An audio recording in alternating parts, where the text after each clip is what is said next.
Hi everyone, welcome back to my channel. Today's video is going to be the eyeshadow part of my full collection and declutter series. So I am trying really hard to downsize what I have and really, even things that I think are pretty and love, if I'm not using them, I really don't want to just hold on to it. So this is going to be a fairly chill, relaxed declutter. I don't want to be ruthless for the sake of it or to make room for new stuff. I own too many things, so I really want to downsize and make things a little more streamlined and usable. This is the eyeshadow and eyeshadow quad part of this. I thought about splitting like singles and quads and stuff into their own video, but that would be, I don't think, enough for its own video. So it's just gonna be one really long video. This is probably gonna be the longest video of this because eyeshadow is my weakness. Or has historically been my weakness. So there's gonna be a lot of things. I probably have about 150 palettes and quads and stuff, so a lot to go through. And then at the end of this, I'm gonna be combining all of these into one long video, so if that's something that interests you and you like to have these on the background, there's gonna be a very long one coming with everything edited together. And if you are new here, if this is your first video, welcome. I hope you enjoy this and I hope you stick around. My name is Colin. I'm a non-binary Latinx scientist. Really love makeup. I really like high-end makeup. I really like sparkly indie makeup. There's gonna be a lot of that in this video because, again, eyeshadow has been my weakness. So I have new videos every week typically, and I just try to make thoughtful, analytical videos that are helpful. So I hope you will stick around and I will see you all at the end of the declutter.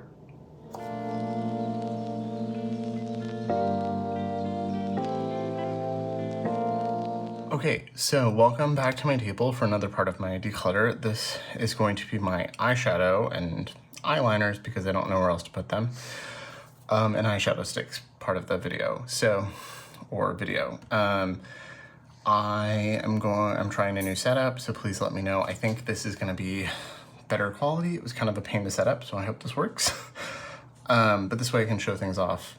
You might see a little bit of a reflection of my phone recording above on some things, but I think this will be a good setup. So today we're gonna do single shadows in pots, eyeshadow sticks, eyeliners, and then small eyeshadows, quads and such, and then we'll do full-size big palettes and get through everything. This is probably gonna be my biggest video because it's most of my collection. So this section is going to be eyeshadow sticks because I don't have very many, so it's pretty easy, and I think I'm gonna keep all of them. So I have 3 of the Victoria Beckham eyewears. I would like some more of them. And then I have 2 that I got in like Sephora things or like as samples. So this is the Bobbi Brown Longwear Cream Eyeshadow Stick in Golden Bronze, and this is a Laura Mercier Caviar Stick. These are the only time I've tried these, and I've only worn them once each, so I want to keep playing with them. They're minis, which I like. So this is the Rose Gold Caviar Stick. It's a pretty color. You get an okay amount of product here, enough to try it, see if you like it. So I'm gonna do a lot of swatching for some of these, and for like single shadows, I don't think I'll do too many swatches in palettes. But eyeshadow sticks, you only see them in a swatch. So I'm gonna swatch this on the back of my hand. So this is the Laura Mercier. I've only used this, I think, once.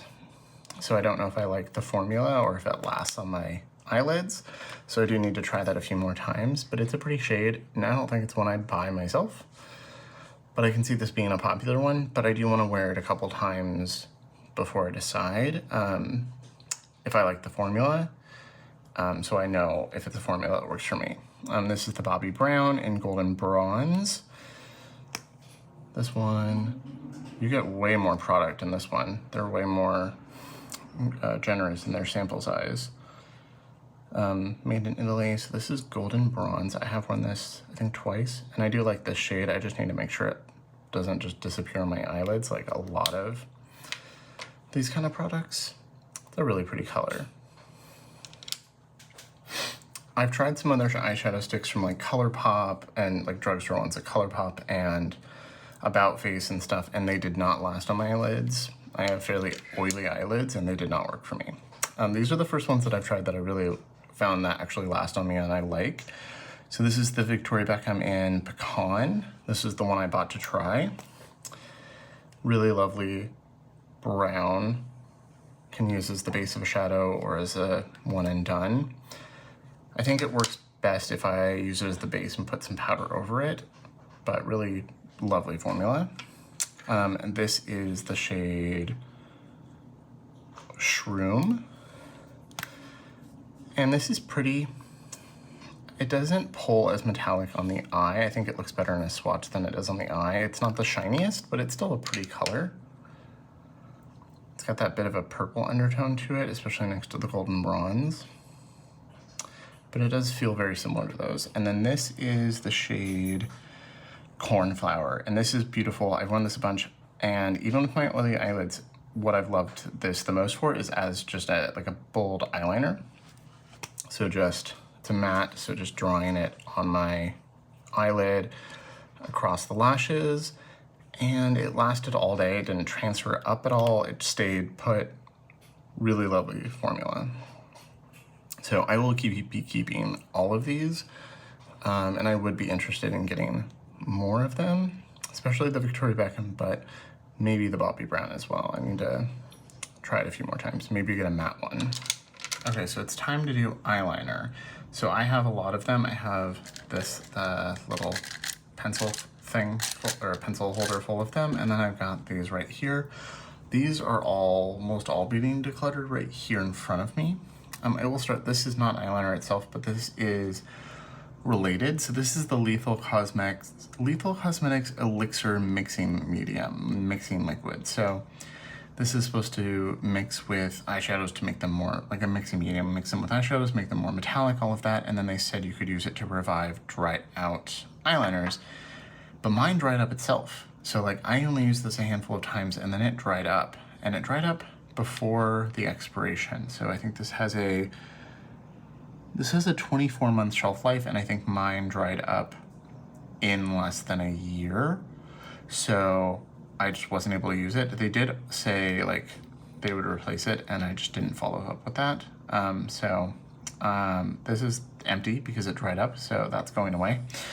And then these are their eyeliners. So I really like their eyeliner formula, but these all dried up, and I don't know if it's worth it to try and buy another one of these, wait for it, put it in these, and see if I can revive them. So I have a bunch of these that I've bought over the last couple of years. I haven't bought any in about a year. And so they're all well past their 6-month shelf life, and they've all dried up. You can hear they've dried up fully. So if you pop them out, you can see it's like, it used to fill up the jar, and I used this one a lot. But now it's just like this ball of dried pigment in there. So I've got the blue, I've got the green, I've got the ones from Teresa's Dead's collections. These are all going away. I really loved this kind of lilac shade. And these are, Entity was interesting, it was a gray. I think this was from Teresa's Dead. This one, oh, there it goes. So you can see they're trying to break out. And I could buy other mixing medium and play with them, but I think part of the reason they dried up is because I like a cream eyeliner, like a gel cream eyeliner, but not in my waterline, and I just didn't use them enough, and then, you know, they dried up. And as they dried up, I stopped using them. I used them less and less, so I think these can all just go. These are really cute little jars, but I have no use for that. So these are all gonna go, so that's 1, 2, 3, 4, 5, 6, 7, 8, 9, 10. That's 10 of those, so my poor wallet, but goodbye.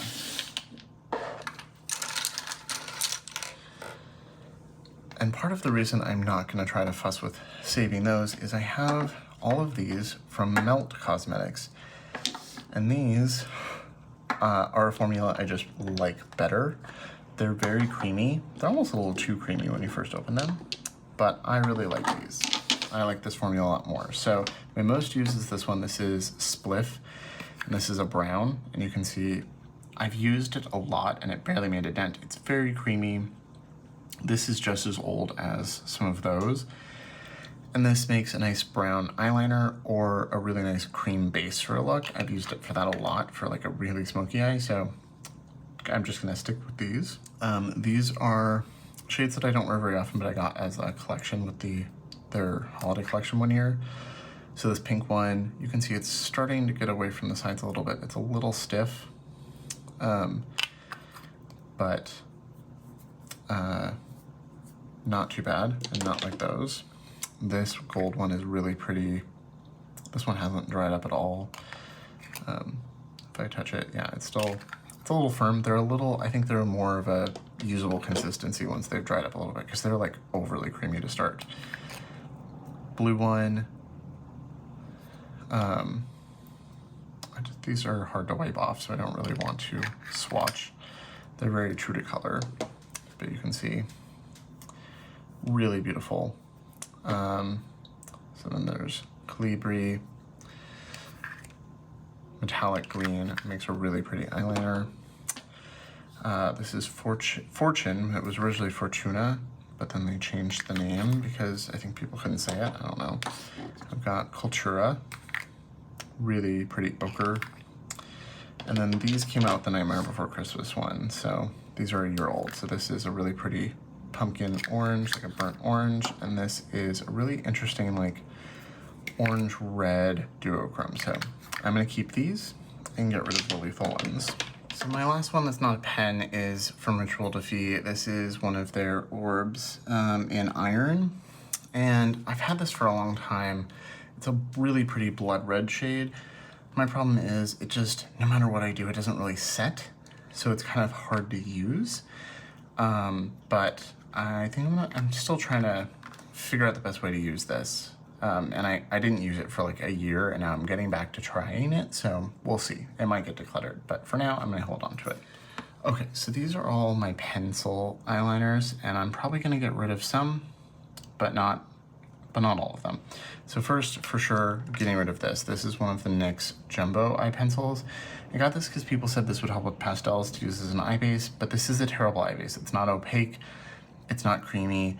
I hated every time I tried to use it. It didn't work as an eyeliner, it didn't work as a base. I just hated this, so this is going away. So this one I am for sure keeping. This is by Rado Perplex. This is my first of their eyeliners, and I love this. It's a really beautiful brown, but like that like olive brown. Works well in the waterline, works well as eyeliner. I can use it all over the lid and buff it as an eyeshadow, like a smoky look, and I've done that many times. I've even worn it like that without primer out and about on a sunny, hot day, and it lasted all day. So this is for sure staying. And I would like other colors. These three are from Surratt, so these were sent to me in PR. These are their smoky eye batons. These are really interesting. I don't think I'm gonna get rid of these. So one side is an eyeliner. You can see this one's a little smooshed. So this one's like this really interesting dark purple. And then if you unscrew the other side, you've got an eyeshadow that you can then smudge it with and set it. These don't 100% set on me. They do kind of crease and give you that lived-in look. But when I do want that, I think these look really cool. So I'm gonna keep these. This is the Brune one, so this is the brown one. I've worn this one the most. You can see it's just a nice brown. My favorite color for my eyes, my brown eyes. And then, yeah, you just get like a really smoky look with that. Really interesting formula that they invented, like created with this. And then I think About Face just made their own version of this. And then this is a black, I believe. Yeah, Noir. So if I want that like grungy lived-in look, these are really great. So I'm gonna hold on to these. Okay, so these are all my pencil eyeliners. Some of the ones that I will not get rid of are Mona Lisa Eldridge. So let me pull some of these out. So these are all from the new House Labs, and I have some old House Labs in here too. I really like this formula. You can see the color here is pretty well. I did buy all of these. I really like this formula. It lasts all day. In the waterliner on the lid, it doesn't transfer. It's creamy enough that you can use the little brush here to kind of buff the edges and make it less harsh. My favorite is this one. This is Onyx Gold Shimmer, which is black with gold sparkle in it. So it ends up looking like kind of a blackened green olive.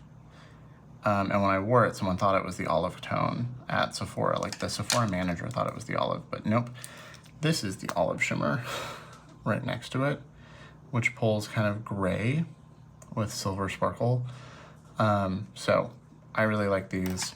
I have no intention on passing these along right now. These two, oh, this one is not House Labs. That's why it looks so similar. Wow. Okay. This one looks the same, almost, over the cap is slightly different. This is from Swede Beauty. So this one I got in PR recently, and it's got the little sponge tip on the end like Victoria Beckham's. And it is a really pretty bronze. It's very creamy. It's not as creamy as Victoria Beckham Release Aldridge, but it is very creamy, and I really like that formula. I am very thankful they sent it to me. It's really pretty for my skin tone. I mean, I got to pick the color. Okay, so these are my Lisa Eldridge pencils. I've got, right here, I've got Renaissance Gold, I've got Cinder Smoke, Black Treacle, and I have her brown, where is it? And here is Ground Coffee. Couldn't find it for a second because it's so much smaller than the others. Ground Coffee is my favorite. These are a very creamy formula. One of the creamiest, like so soft and creamy. You can really see that there. It's so creamy. You can blend it so it works well on the waterline, works well on the lid. I can blend it out and use this as the base of a shadow. I can blend it after and kind of smoke something out. I love this formula. I need more colors of it. It is my favorite eyeliner formula. A lot of people say that Victoria Beckham is their favorite for the same reason. The difference is this one sets on me. Victoria Beckham does not set. Like even if I set with powder, it doesn't last all day. These do. So Black Treacle is just a black. Cinder Smoke is a really pretty gray that I've been using a lot lately. And then Renaissance Gold is this really pretty smoky gold tone. And it's sparkly, especially as you buff it, it gets more sparkly. And I've used that all over the lid as a one and done sparkly eyeshadow. So I want the other color. I think there's only two other colors I don't have, and I want them, and I would love for her to come out with more shades. This one is from Kulfi. This one I just got sent to me in PR with one of those eyeshadows. This is the Underline Kajal eyeliner in Jamun Glaze. And this is nice. It is not as creamy as some of the others. It's kind of on par with the Swede. It's a really pretty red-brown. Works really well in the waterline. I've only had it for a few weeks, so I'm still testing it, but it is a very nice formula. These are my two Victoria Beckham, and I'm not ready to part with them because I do wear them in the waterline, or we'll do accents with them, and I just know that they're probably going to transfer somewhere or do something. But this is Olive, which is not at all olive. It is a really pretty green, but that is not olive. That is like a dark forest green. And one day maybe they'll work for me, like the way they're supposed to. And then this is Gold Lame. This one I got as like a gift with purchase, and it's very sparkly. This one lasts a little bit better, and I'll use it like on the inner corner or topping something, so I'll hold on to those. This is an Urban Decay. I got this as part of a like cheap set, so I was looking for a good black. And this is a black, but it has sparkle in it. That's why I bought the Lisa black recently and the gray, because every other black I had like didn't smudge as well, or this one you can smudge but not as well, and it has sparkle, but it's pretty. I've worn it a bunch. These are my Pat McGrath ones. So I have Shade and Black Coffee. Black Coffee is one of my most used. It's pretty worn down. I just broke the tip. It's very similar to Ground Coffee from Lisa Eldridge, but a little darker and cooler. Doesn't smudge the same way, but very long lasting.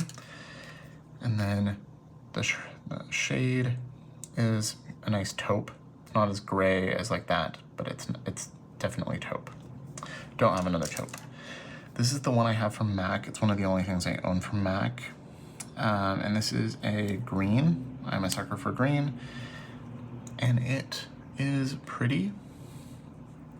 It is a waterproof liner, so it's a nice green. It is a nice kind of it's a nice olive green. And if I want something very waterproof and olivey, I have grabbed that one. And this one I just got in PR not too long ago. This is Kosas. This is the Soul Gazer eyeliner. This one has a little weird rubber smudgy thing in the end that I don't really understand. And is another green. I like green. I got to pick the color for this, but it's a much brighter green.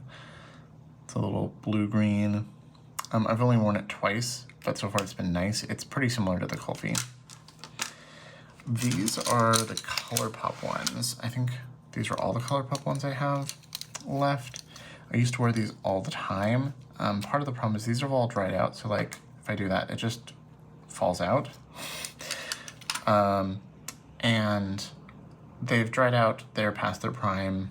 These were from the Avatar collection. I hated the Avatar collection they did, the first one. I used to use this yellow one all the time. I just stopped really wearing them. I found formulas that I like better, and these have all dried out, so these are all going in the trash. So these are all from the original House Labs that was on Amazon, and these, as long as they're swatching fine, I will be keeping. I used to use these all the time, and I have used some of them recently. So this one is a really nice pink for the waterline if you don't want to brighten with a true white. These were made in Germany, like a lot of eyeliners.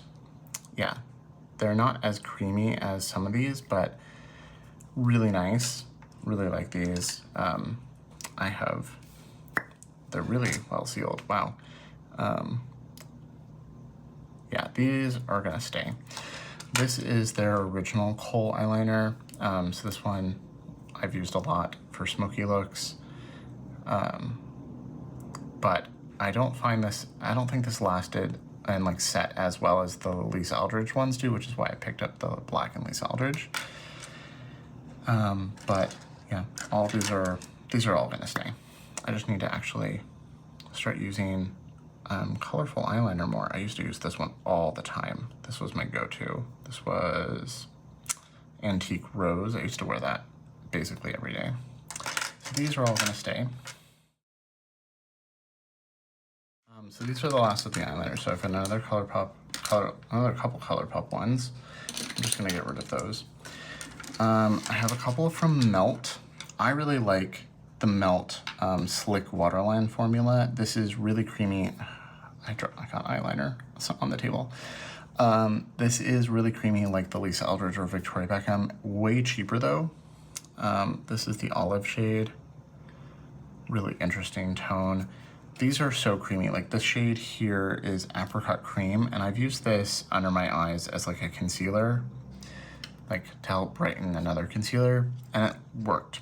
Really beautiful. And then their brown, really nice. Used to use it all the time. It's a little cooler than Lisa's, but again, really creamy, lasts all day. They do make a black that's often out of stock, but if you don't want to spend the money on Victoria Beckham or Lisa Eldridge, here's another ColourPop. It's red. I just don't like red eyeliner. This is another Urban Decay one. Really bright blue. It's the only bright blue I have like this. Really pretty periwinkle. So you can stay. These two are from LH Cosmetics. This is very similar to the Urban Decay formula. It's a little stiffer than some of the others, but you can blend it some, and it lasts really well. Ooh, that's such a pretty green. So these are gonna stay. This is Vega Flash and Guilty Mood. This is a NYX pencil. I don't really like the NYX eyeliner. I hate their liquid liner formula. This one I think is gonna go. This was what I had before I had these nicer ones, and it's fine. This one's like almost black. It's kind of a pain to sharpen, and it doesn't last as long as some of the other ones, so this can go. This is NYX Metallic Eyeliner. This was one of the first eyeliners I ever got. And I just don't like the formula.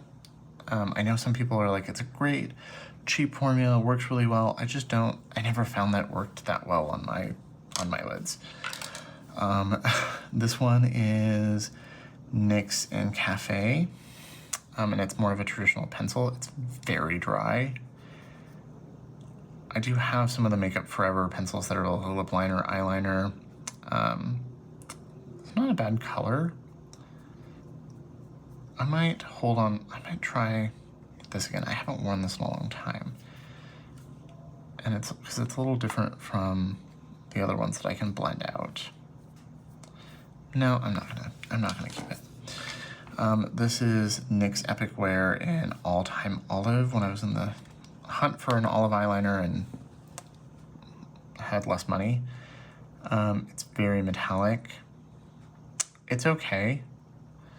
I think I'll hold on to that because none of these other olives are like metallic like that, even though I don't love the formula. This is a melt. This is a melt all day, every day eyeliner, so this is not smudgy like the other ones. This is just a plain black. It doesn't smudge.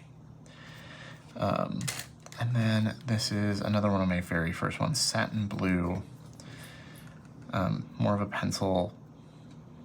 I just don't love this formula. It doesn't last that well on me, so that can go.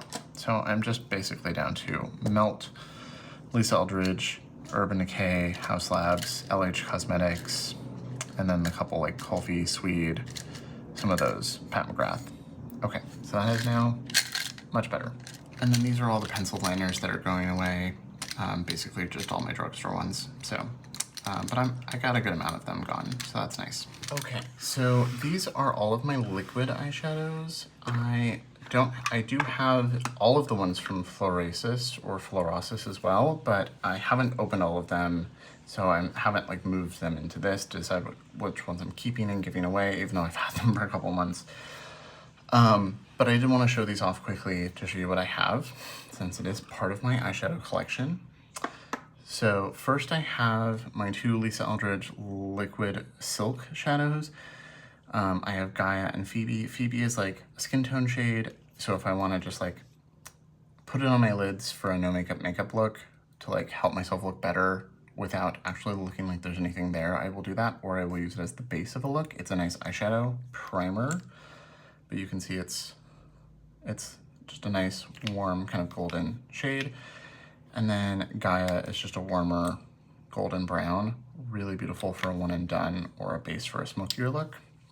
Those are kept elsewhere because I use them constantly. This is the one product from About Face that I have left, and this is gonna go away. I did try their other shadows, like the liquid matte shadows, and they were patchy. They would not build up. I tried 4 shades and I hated all of them and returned them all. And then this is the Fractal Eye Paint that I kept, the sparkly one. And I've tried to love it. I was like, I like this, but I've tried since to like enjoy it. And it's just like, I feel it on my lids. It's not as special as something else. It's just, I don't like the way it feels. I don't like the way it looks. It can be patchy as well. It's a pain to use, and you can see the base pigment is there, but then base pigment's kind of patchy. Like if I hold it this way, I see splotches. So this is going away. And then I have, this is not a liquid shadow. This is an eyeshadow stick from Byredo and Ancient. I just forgot to include it with the others because it's here. It's like a very emollient shadow stick. So it's not like a long wear one. It does give that lived-in look, and I can use it as a blush or something, or a lip. It's really pretty. I would like to try another one of these. They have a bunch of different formulas, but I like this. I've got these liquid Lurexes from Lisa Eldridge. Some of these are a year or two old, and they still work really beautifully. I do need an eye primer beneath them, so either the liquid silk or the NARS that I have. And so you can see I've got the olive one, Daphne. I've got this like smokier olive. This is Anais. This one is Viola. This is my least used just because of the tone of it, but my husband got these 3 for me for Christmas last year. Cressida, love it. Sparkly champagne, good inner corner, just like a soft wash. And then my favorite is Titania, this like antique bronze, but you can just see these are not as sparkly as the About Face, although if you blend them, you do get more sparkle, but just a much more refined formula, easier to use, better in every aspect.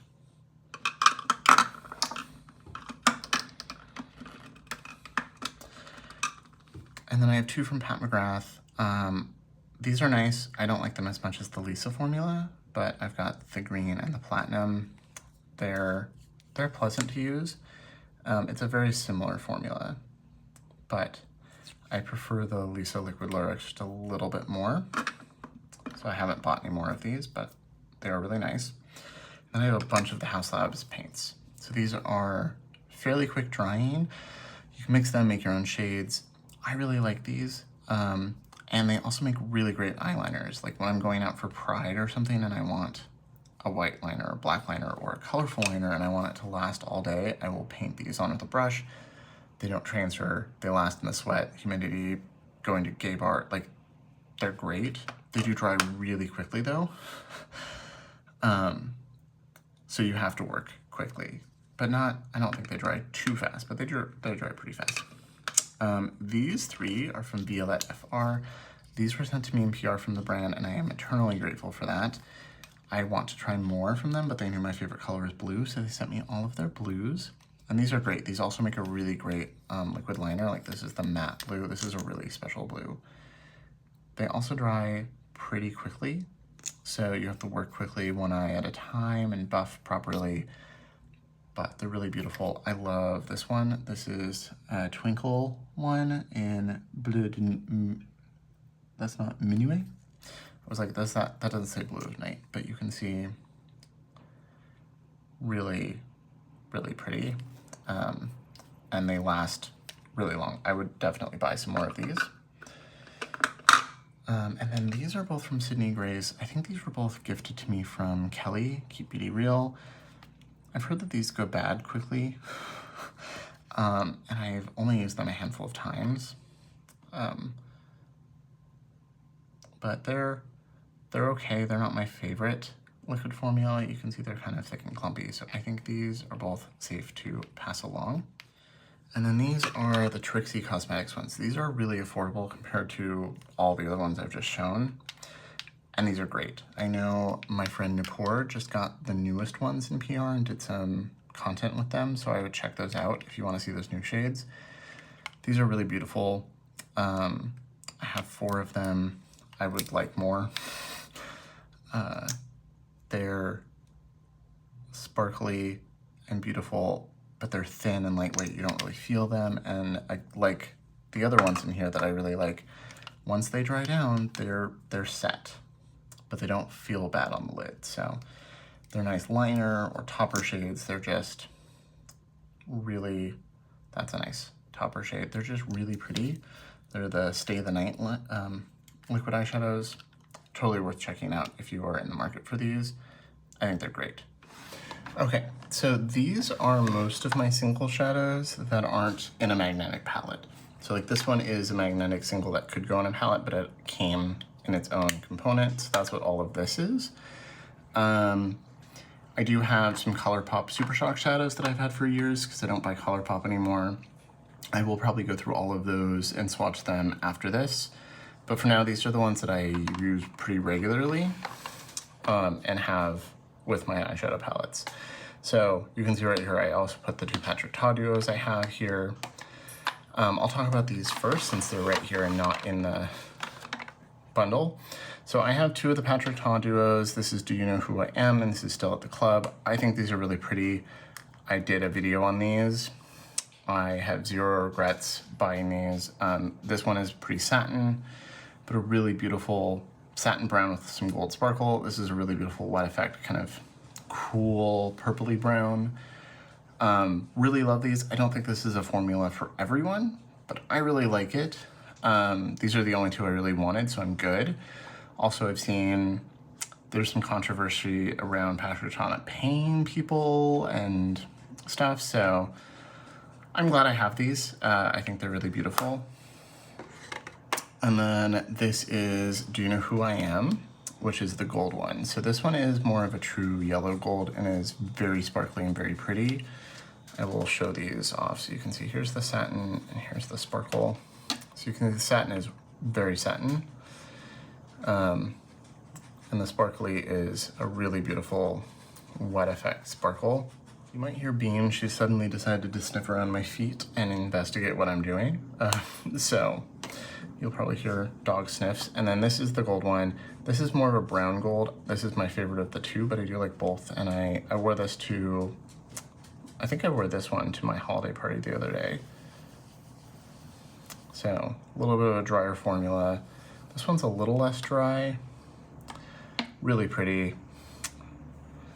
You can see it's a little dry and flaky. This one reminds me a lot of a Pat McGrath Astral, like an old school Astral shade. This one's a little creamier, a little more like her new ones before they stopped making them baked. Really like these, really happy I have these. I've worn them a lot. So they were worth it for me, but I don't think they'd be worth it for most people. Okay, so here are the rest of them. So I'll just go front to back because I keep them on a shelf this way. So this is, I have two of the Chantecaille shadows. Let me pull some of these out so it's easier to deal with. So these are the two Chantecaille shadows I have. So this is Rhino and this is Pangolin. I really want Elephant. I almost bought it recently because it was on sale for Black Friday or Cyber Monday. So it's 30% off and it was really hard not to buy it, but I had already spent more than enough for Black Friday. So I was like, it'll be there, I'll get it later. These are a really beautiful baked formula. They're like $58 a piece. So again, not worth it for most people, but I really appreciate having them. And you can definitely get them on sale from Chantecaille or from Nordstrom or something, but really pretty. So Rhino is a little bit of an olive. It's smoky. It's not that green. I will swatch a bunch of these. So you can see it's like a smoky, there's a hint of green and there's like multicolored specks. So there's green, there's gold, there's pink. Really beautiful. Again, a little drier, kind of like the Pat Couture.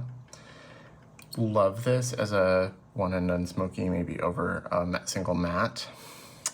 Gives a really beautiful effect, especially in low light. So love it. I want Elephant, which is a little bit more taupe gray, a little less green than this. And then this is Pangolin, which is a really beautiful mauve, kind of dusty mauve. Just so pretty. So happy I have these. And I kind of want the cinnamon color. I don't remember which one that is called. And then I definitely want Elephant. So these are going nowhere. I don't think I'll get rid of many things in this little stack, but we'll see. Next I have two of the Charlotte Tilbury Pop Shots, Hypnotizing Pop Shots. I bought these maybe a month or two ago, and I've been really enjoying them. I wanted these last year, 2 years ago, whenever Smoky Quartz originally came out.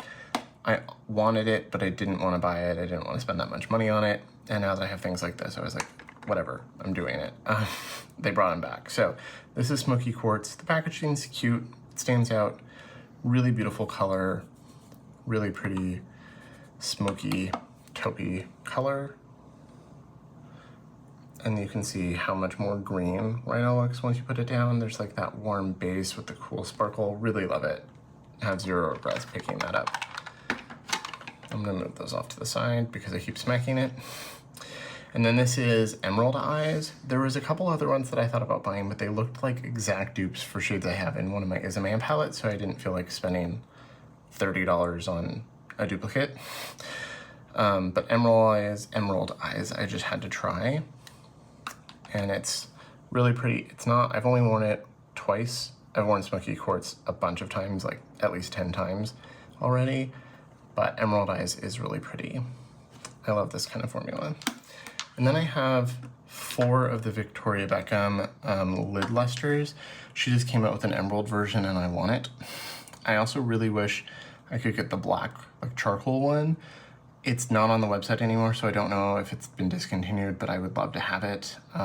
But the first one I bought was Velvet, and I love it. It's an olive. It's really beautiful. I love this formula. It is a little bit more of just like a cream, like a really creamy powder in a jar versus a baked formula like those. Just a really beautiful olive green, one and done. You can blend the edges. I love it. I bought Honey next, and Honey's pretty but not as special, so I don't recommend it as much, but it is pretty. And it's kind of this nice bronze.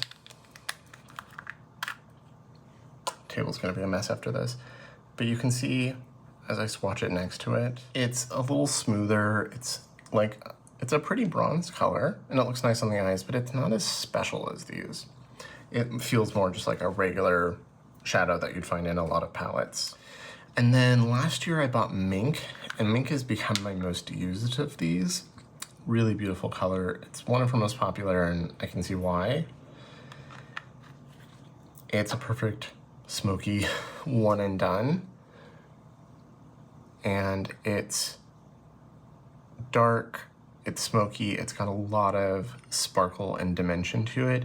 And then the base, if you put a light layer and blend it out, has a nice warmth to it to contrast. It's just a really beautiful shadow. The Victoria Beckham that I have is Tea Rose. I bought this during the Black Friday sale, or the pre-Black Friday sale, and I'm already really happy I got it. So I was a little worried because it's described as a rose gold, which is not normally my favorite eyeshadow, but it's so much more than that. It's like a warm, rosy bronze, and it's just really pretty. So there's lots of bronze and gold sparkle in it, but then it also has that kind of mauvey rose base.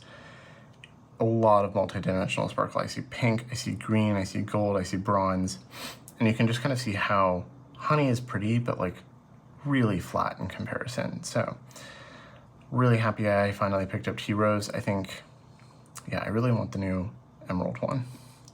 But those are all definitely staying. Okay, so here's a bunch of the others. These are more of the cream shadows here, and then I've got more pressed powders. I washed the other swatches off, and you can see these didn't budge. So these are the cream shadows I have. So I don't have any of the Charlotte Tilbury ones, but I do have 2 of the Tom Ford. These are no longer available. I don't know if Tom Ford, I feel like they're doing a rebrand. I talked to an employee at Nordstrom, and she said they were. So we'll see if these get brought back or something, but I have 2 of these. This is the shade Platinum, and this is the shade Sphinx.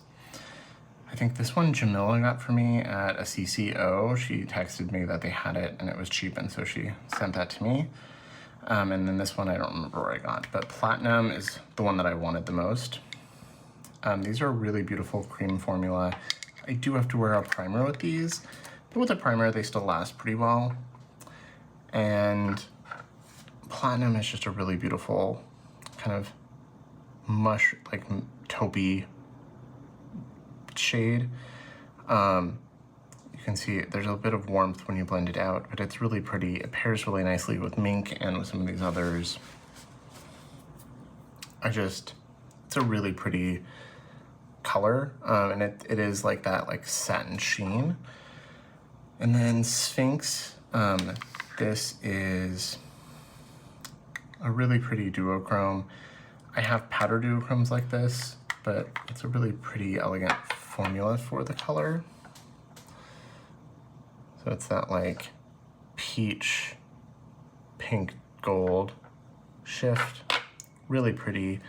I definitely prefer Platinum over this, but it's fun to have. So I have 2 of the Auric Smoke Reflect. I have a few products from Auric. I really like them. These are a very similar formula to the Tom Ford. So I have Entice and Defiance.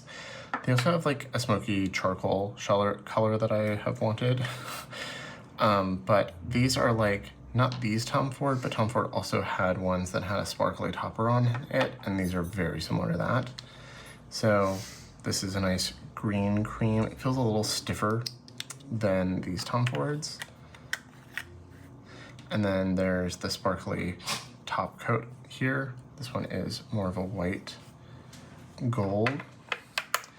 I use the cream by itself more than I use the sparkle. You can see it's a little stiffer. It's a really beautiful olive green, and then if you put the topper over it, you get that really pretty sparkle. And then this is Defiance. This is the bronze one, I believe is what it's described as. Yeah. So it's much warmer. You can see I've used it a decent amount. Warmer than the Tom Ford. Really pretty bronze, but a little darker, more brown than Honey. Also cream. And then the topper here is a really sparkly kind of champagne. Really nice kind of everyday plus some sparkle. So those are definitely staying. I'm not getting rid of any of those. Two from Pat McGrath. So she has more of these now that are like permanent. These were limited edition with the Star Wars relaunch of Midnight Sun. So I got an Extra Galactic Gold and Falcon Noir. I did get these on sale after the fact. These are very similar to the Victoria Beckham, where it's like a creamy powder put in a jar. She has a bunch of other ones. There's some purpley ones that I want. And then Falcon Noir is a really pretty charcoal. The pool's kind of blue on me. The Victoria Beckham looks a little less blue, a little more black, which is why I wish I was able to get that. And then the Auric is obviously a cream and also a little more charcoal. This pulled pretty blue on me. But these are really pretty. I don't grab them all the time, but when I do, I really love the looks I get. And this makes a nice base for a smoky eye. So those will be sticking around. This is the singular Kaja product I have. This was decluttered to me from Cam, Clove Room. So it's one of these little bento boxes. So there's a sparkly shade, like a more satin pinky shade, and then a matte. The matte is very silky, but not my favorite. This shade is okay, but it's very pink and not my favorite tone. And then the reason Cam thought I would like it was this shade. And this shade is really pretty. It's got a little more texture. It's really sparkly and pretty and looks really nice on the lid.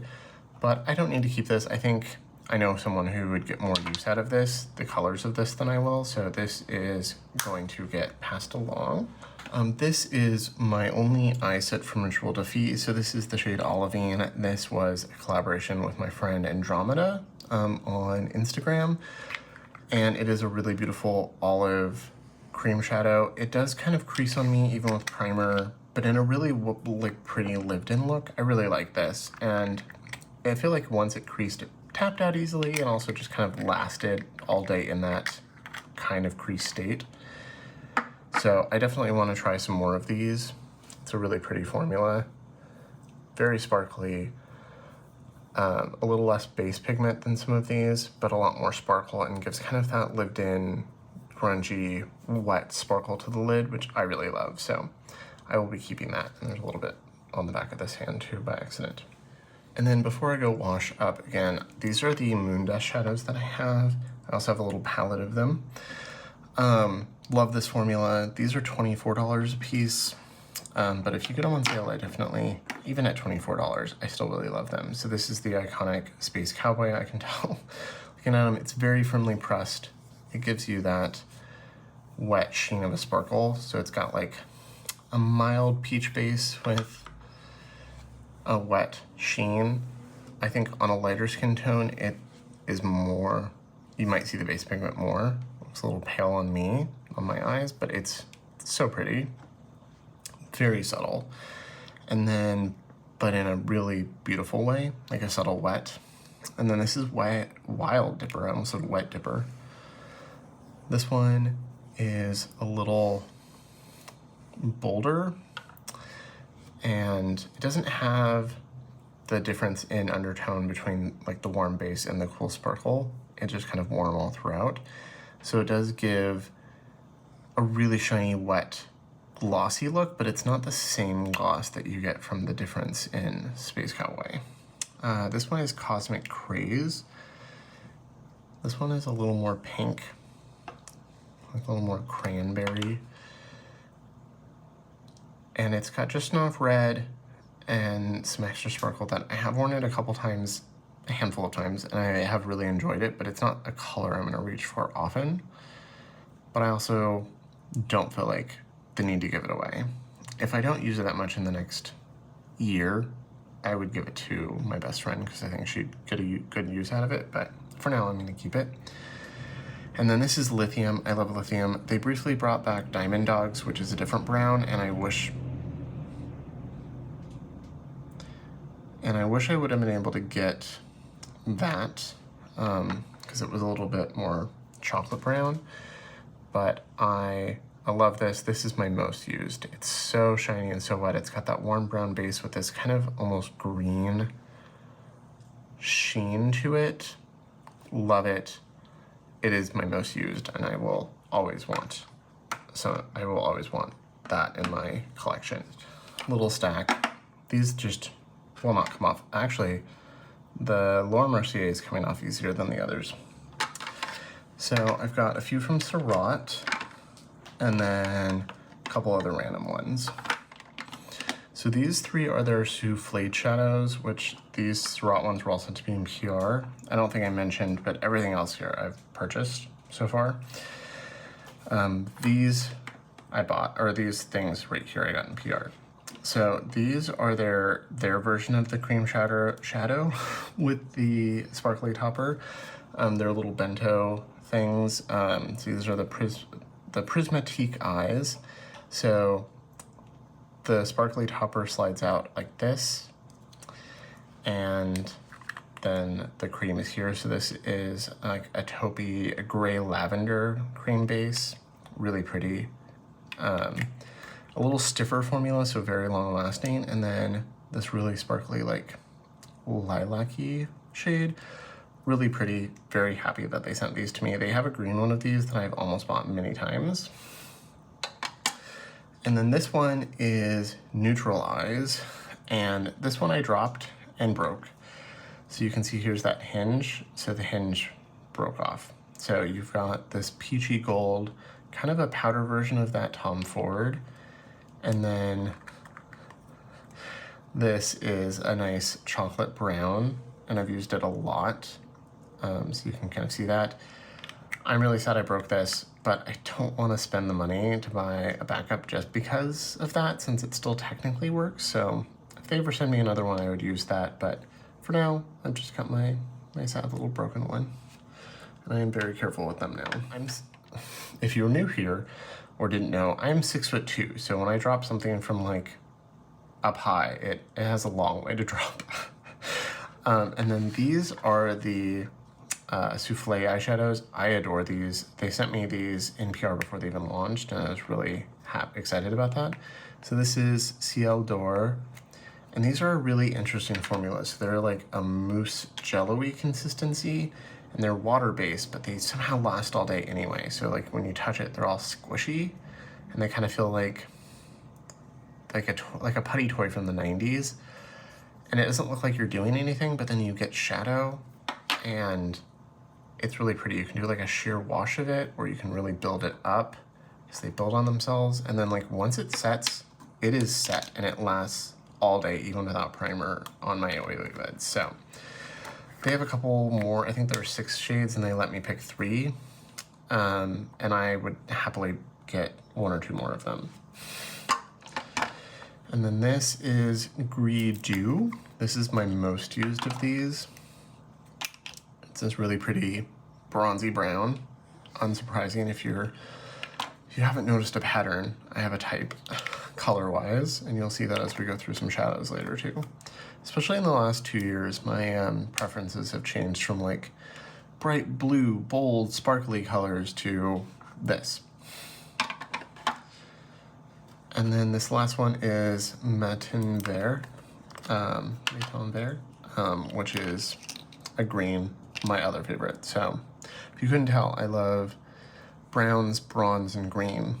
And this has a really beautiful gold sparkle throughout it. It's just so pretty. I love these. There's more of a gray and then like a purple one that I would love to get one of these days. And then these. This is a single shadow from Cosmetics. I need more of these little cases. It is a sparkly multi-chrome. Really beautiful. I will swatch that, you can see. Really intense. Really beautiful. Their formulas, they're a Chinese-based indie brand. They sent me this. No, I bought this. Never mind, this was not PR. They launched their first palette and they sent that to me in PR. And I bought this and had it shipped along with it. But you can see there's like a green flash and there's some neutral tones in there and lots of sparkle. And then like some purple on the other side. The palette, like this is Fairyland. The palette that came out with this, the Burnt Forest, was one of my top 5 palettes of last year.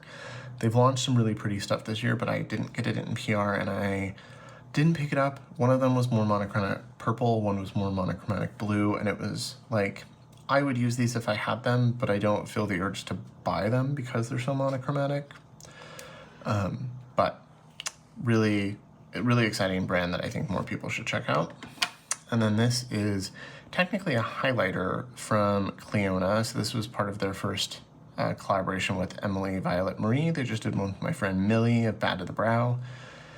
I bought the whole collection for this, and this is definitely not a highlighter for me.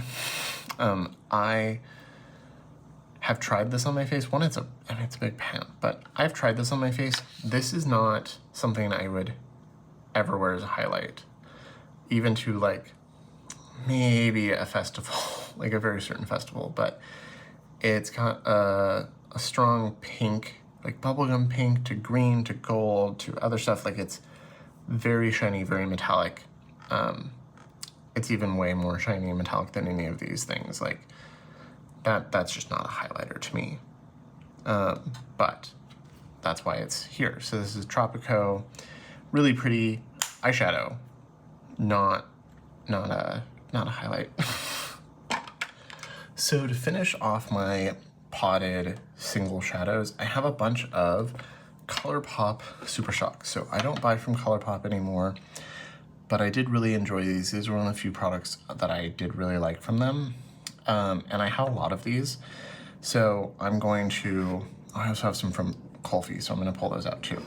And I feel like I might keep some of these, but not all of them. I did use a couple of these recently and I was like, okay, for like a quick everyday subtle look, I like these. So I need to figure out which ones I'm gonna keep and which ones I'm gonna pass on, so.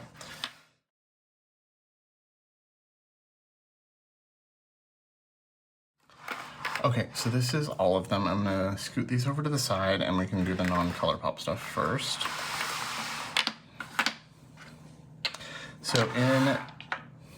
So these are the last that I forgot to include in the first batch. These are both from Melt and these are from Colfi Beauty. So I bought these ones from Melt. All 3 of these Colfi ones were sent to me in PR. And then this is a Mob Beauty shadow. So this is M115 and one of their cream clays. I don't have like the case for it. This was sent to me by a friend because they had a duplicate sent to them. And so they wanted, that way I could try it. I do really like this formula. I was worried because it is avocado oil based, or that is one of the main ingredients, that it might irritate my skin, but I've learned that I can do that. I can wear it on my skin. Hence the Victoria Beckham primer. But it's a really nice taupe shade. It's just a nice like kind of contour the eyes taupey shade. I do have to set it with powder for it to last on me.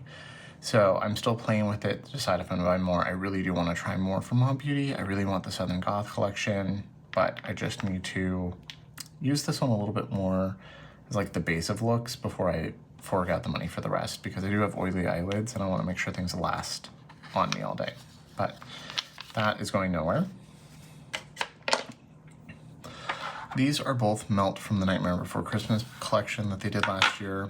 And these are like sparkly eye toppers. So this is like a gel cream sparkle. It's really pretty. It's not something I'm gonna use all the time, but when I have used it, it's pretty. This one does dry down and I do kind of feel it on the lid though. That's the one downside to that. And then this one is from the same collection. This is the Making Christmas Glitter Eye Gel. That's what these are. This one has kind of shifted in the pan, but it's still emollient. It's really pretty.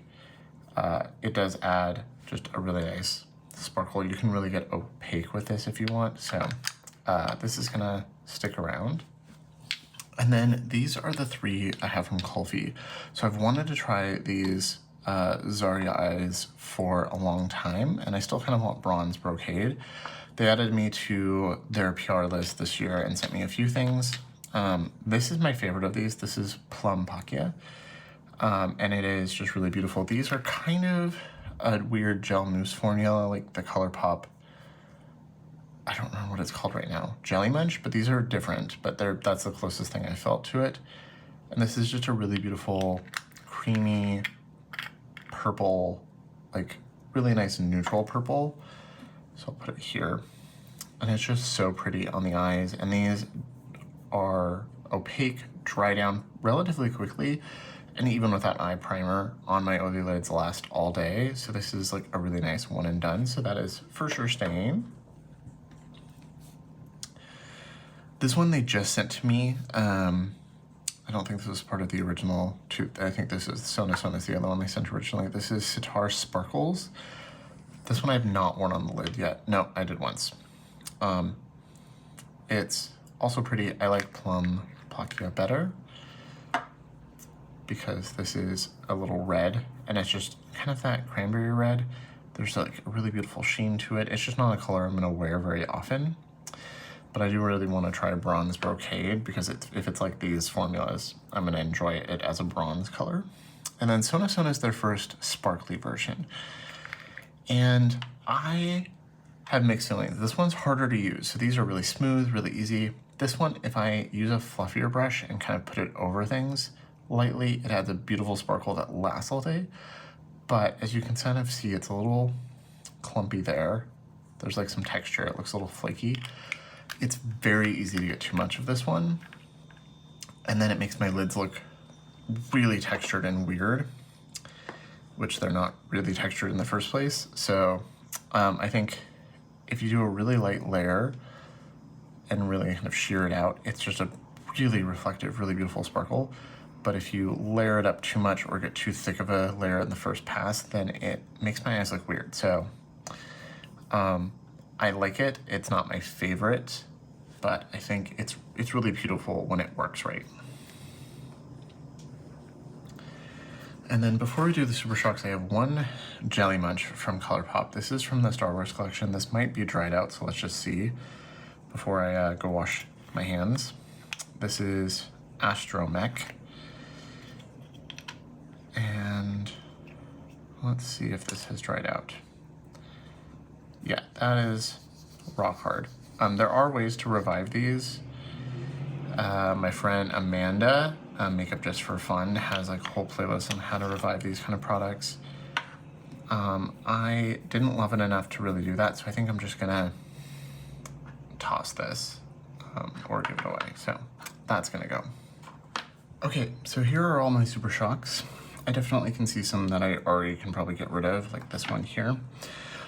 These are from the Robert E. Christie collab, so we'll see if I keep any of those, especially since she has shown herself to be a problematic person. So let's start. I'm going to swatch a bunch of these. I don't know if I'll swatch all of them. This one, I'm immediately just going to say I'm going to get rid of. This is the shade All In. And it's kind of a cranberry shade, but it's nothing I'm going to wear enough. I've swatched it a couple times and I've mainly worn it once, so like I'm just going to immediately pass that on. And then over here I see another one that is probably easy to pass on. This is Set to Stun. I don't know if they make any of these anymore. And again, it's kind of that cranberry. It's like almost bronzy copper, but it has a lot of red to it. And you can see I barely swatched this one. Yeah, it's very red.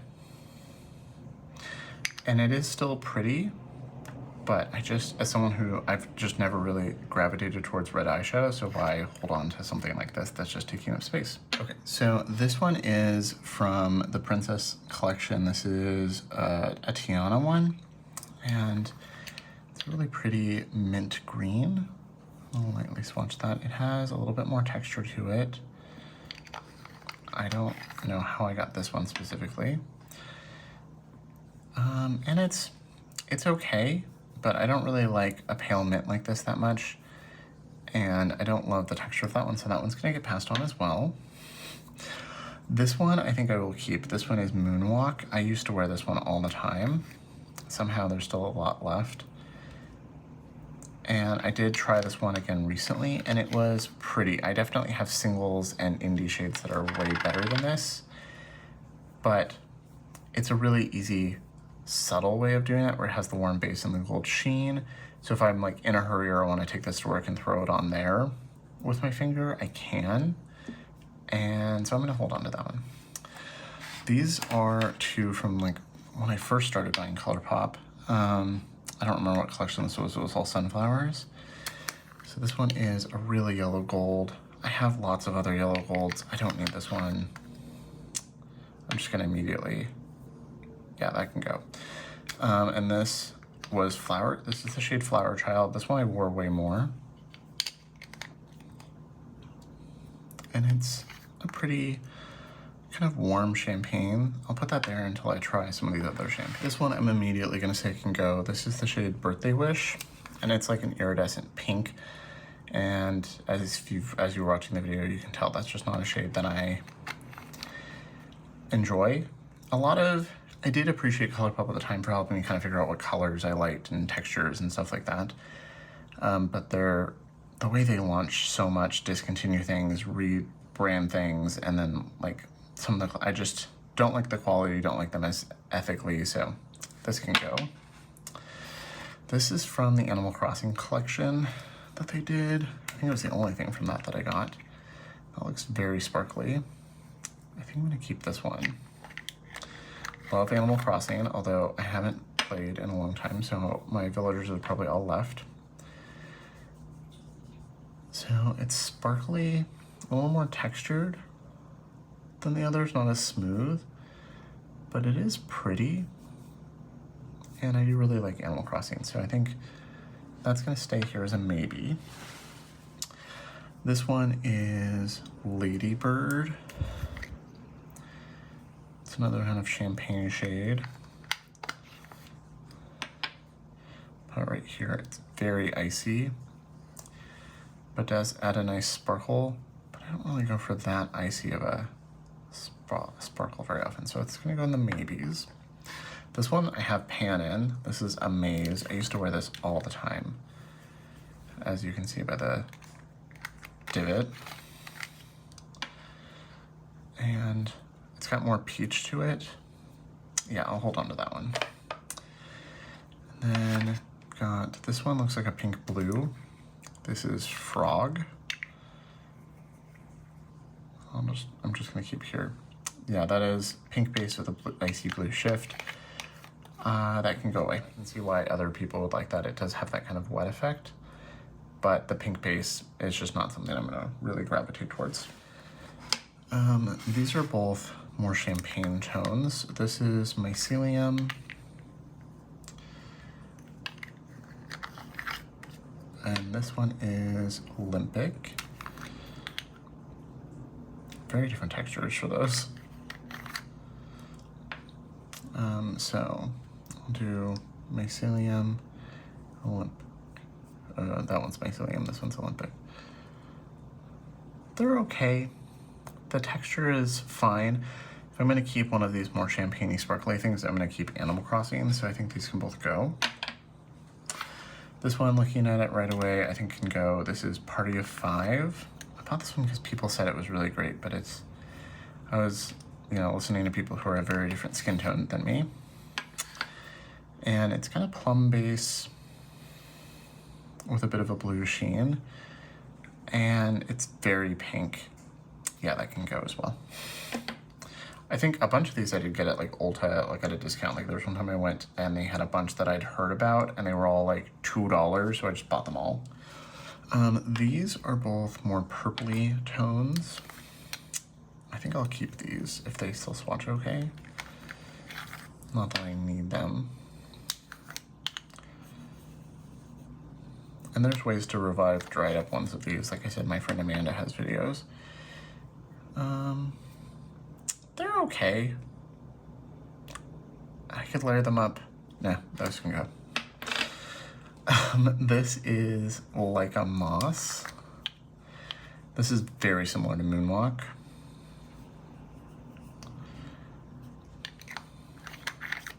Actually, I'm gonna grab Moonwalk again, or I'll just put it right next to it. Those are basically the same exact tone. The base is a little different. I think the base in Moonwalk's a little stronger. Don't really need both of those. So, and that one can go away since I think I like Moonwalk a little bit more. There's a little more gold to this one, a little more green to that one. So maybe the maybes. This one is a straight up orange copper shade. So I'm just gonna pass that along because I have other formats of that I prefer. This one's really pretty. This is DGAF. It's a little more brown based. Yeah, that can stay. That's pretty. This is Sequin.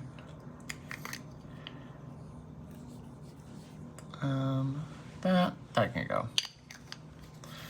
That also feels pretty dry. This one is gonna stay. This is Cosmic Charge. This is my other favorite, and you can see this is where I started learning that I really like these brown kind of tones. And that can stay as well.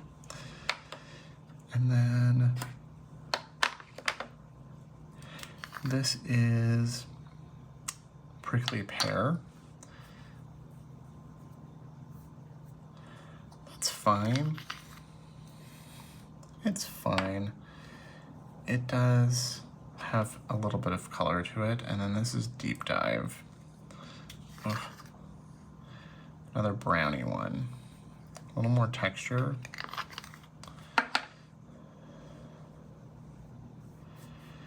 I like the color of that a lot.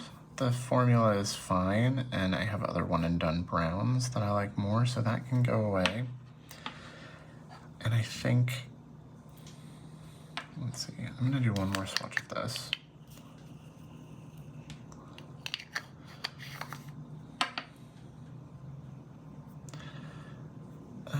That's fine, that can go.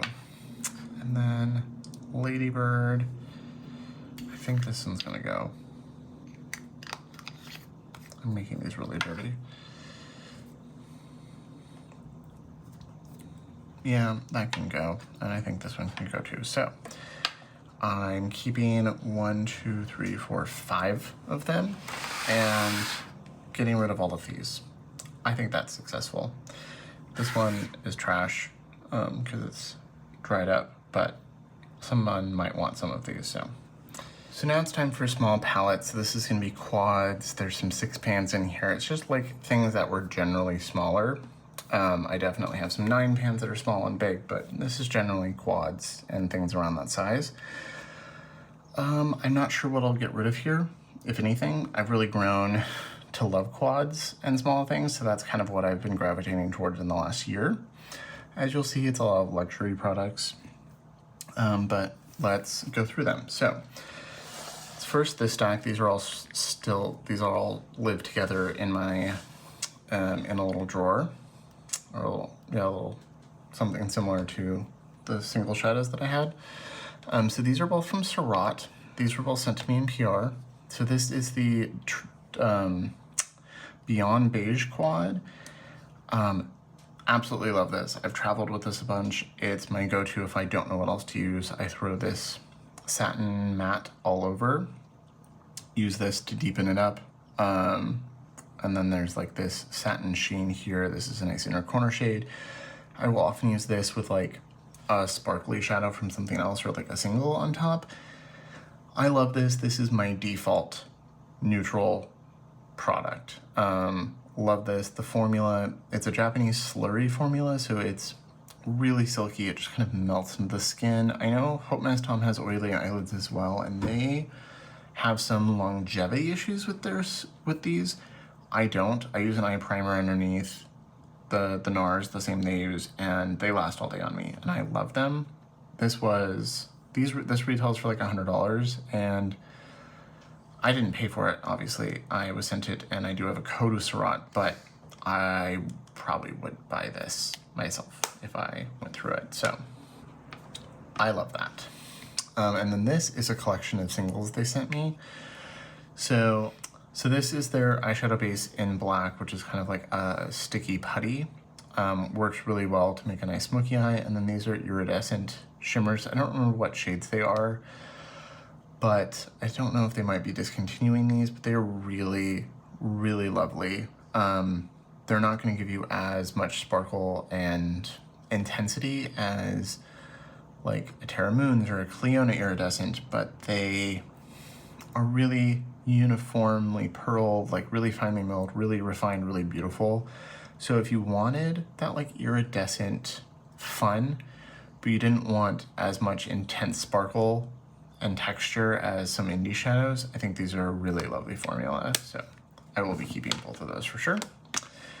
And then these are my 3 Tom Ford quads. So this top one that is just reflecting to the camera is the Badass quad. This was decluttered to me. So I think this again went from Hope Miss Tom to Cam of Clove Room to me. They didn't find that this worked for them. I really enjoy it. I don't use these top shoe shades very often. I have used them each once for a look, but these bottom like sparkly black shadows I really love. So this is a really pretty black with multicolored sparkle in it. And this is a little bit more gray if you want a little more brightness, a little more sparkle. I've worn this as a one and done quite a few times since I got this. Really like it. I like a black smoky eye, even to work on a regular basis if I have time in the morning and I don't sleep in. And I love this. So I will keep this. These two I bought. So this is Iconic Smoke at 45, and this is 38 Velours Khaki. I think these are both limited edition. I got this one. I lusted after this for like a year. And then I was at Nordstrom, and I was like, okay, I want to look at it again. And I asked if they had it, and they were like, yeah, we actually have one. And she was like, I think this is the only one, not just in stock at Nordstrom Seattle, like the flagship, but like the only one in the Nordstrom system. And I bought it on the spot. Is the cream formula. I love it. So I've got a nice kind of skin tone shade here, and then this kind of beautiful bronzy brown with a hint of green to it. Perfect for my olive undertone. Like this is like a perfect everyday like soft smoke, and then this is a little more matte dark green, and this is a really beautiful olivey satin shade. I've worn this a lot. I haven't worn this since the start of the year, like I think January, February, so I need to use this soon. Now that the weather's cooled off, I'm in the mood for smoky tones all the time. I just don't wear eye makeup in the summer, I found, so I just don't like having things on my face when it's hot out. And then this one came out, I think, at the beginning of this year, and I bought it. I did a review of it. I love it so much. So this shade is too bright for my skin tone to use as the base, but I can use it as an inner corner or brow bone highlight. And then you've got these two really beautiful blues in the cream formula, and then this shimmer. I know these are like a $90-something palette, quad, whatever, which, you know, 2022 me even, the me from 2022 probably would have said, and probably did say, I will never spend $100 on a quad. Who does that? And now, as you see, and you will see, I am a different person. But I would almost buy it just for that shadow. I mean, I'm not. I like all 4 of these. If I hated these, I wouldn't have bought it just for that one. But I really love this smoky, pewtery, taupey purple. It's just so pretty. So these are staying for sure. Next are my Lisa Eldridge palettes. So I bought one of these when she launched, and then I've slowly collected the other ones over the last 2 years. And I adore these formula. Again, I don't think this is a formula for everyone, but it is one of my top tier formulas. So this is Cinnabar, I'll flip them this way so I can see what's what. So Sorcery is the one I started with, so I'll do this one first. So I adore this. It is fun and colorful, and for me, this made sense because these used to be the tones that I wore every day. And I still really enjoy these, just not every day. This shade here with this kind of heathery, purpley base with this really beautiful, cool blue-green sheen, I will wear that and nothing else for like an impactful look, but also subtle. Love it. I've worn that dozens of times. You've got a really pretty cream to powder green here. You've got an emerald, a nice olive green. I've worn that one. These two are my most used in the palette, but I have used everything here. I personally think this is an impeccable formula, but because there's I know a lot of people don't like cream to powder mattes, so I do think some people should be leery if you don't like those formulas, but for me, perfect. And then this is Cinnabar. This one I held off on for a long time because I was like, I have these tones everywhere, I don't need it. But someone I know from Instagram got it in a bundle, like from Lisa Eldridge, and then once they saw it in person, they're like, I'm never gonna wear this, do you wanna buy it? So I got it from them at a discount. I think these retail for 60 something normally, and I think I got it for about 30% off, so I was happy. And I really like it. They're, let's see, the shimmers in here, so there's a seamless matte, a velvet, and a seamless matte. So this is a velvet, these are both seamless matte. The seamless matte are creamy and really beautiful. Probably one of my top 5 formulas out there. And then the velvet is a cream to powder. They all kind of feel like it, but this one feels more cream, like a little stiffer. Love it. You've got like my perfect transition shade. I can go cool, I can go warm, I can do both. There's a topper here, which a lot of people don't like, but I do like that. You can see there's really 0 base pigment, and there's not supposed to be. It's just meant to be a topper, so it doesn't really do much when you put it over these, which is, I think, people expect it to be a Pat McGrath transformative shade, but for me, these kind of toppers are just really pretty over a matte. Or on the inner corner, they just add that twinkle, which I really like, so that is gonna stay. Plus these are all magnetic and I have labels so I can mix them around. This is Vega. This sold out immediately at launch and took a year to restock, so the minute it came back I bought it, and it's really pretty. This gray is a little too light for my skin tone, but this shade is a perfect cool tone, everyday kind of shade. You've got a black, you've got a blue-gray, and 2 really beautiful shimmers. This one is this just beautiful kind of taupe, cool shade, and this one is this really pretty, like, wet, Supernova luminous shade, so it's kind of medium base pigment. This has more pigment. This I'll wear like all over the lid and blend it out as one and done. And this has less base pigment, I can't talk anymore, base pigment, but beautiful shine, wet effect, love it. Her luminous formula is my other favorite from her, next to her mattes. This is her newest one, Fawn. I have a whole review on this. It's a true neutral palette. So you've got a taupe brown here that's a little light on me, but adds a nice contour. And again, cream to powder, and I've used this one a lot, so you can kind of see that damage. And then this one is the seamless matte, really beautiful neutral brown. And then this shade, this is a white luminous shade. This is a very soft duochrome that I don't think most would like, but like a kind of a bridal duochrome. And then this shade is like my perfect everyday 90s one and done brown. It's not showing up there, but it's just a really beautiful satin you can see on my finger. And I have worn that so much since this came out in the fall. It's been my most used palette. And then Myth has been discontinued, but you can still get the individual shades. I've only used this a couple times so far. I got this when I was in London because she discontinued it right before I went, and it sold out on the website, and it was available at Liberty London when I was there, so I picked it up. You've got all velvets, so dark, almost black purple, and then you've got like this kind of neutrally mauve, and then cranberry and purple, and then This purple here is kind of similar to the one in Tom Ford, but like a perfect purpley smoky one and done. So these are all staying for sure. Next are these small palettes from Nomad. These are the Nomad Air palettes. These were all sent to me in PR, and I do have a code with Nomad, not affiliated, just a discount code. And these are all really pretty and really well done. I have videos on all of these. So this is the original one. I have traveled with this.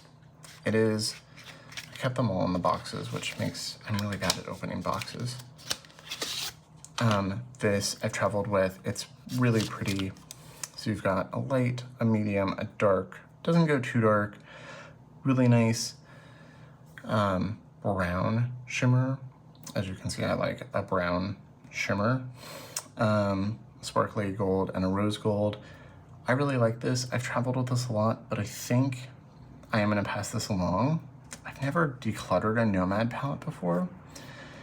And I don't think there's anything wrong with the quality here, but I think I just, like looking at the Lisa palettes or like the Surratt palette, I'm gonna grab those I think more than this. I haven't used this in 2024 at all.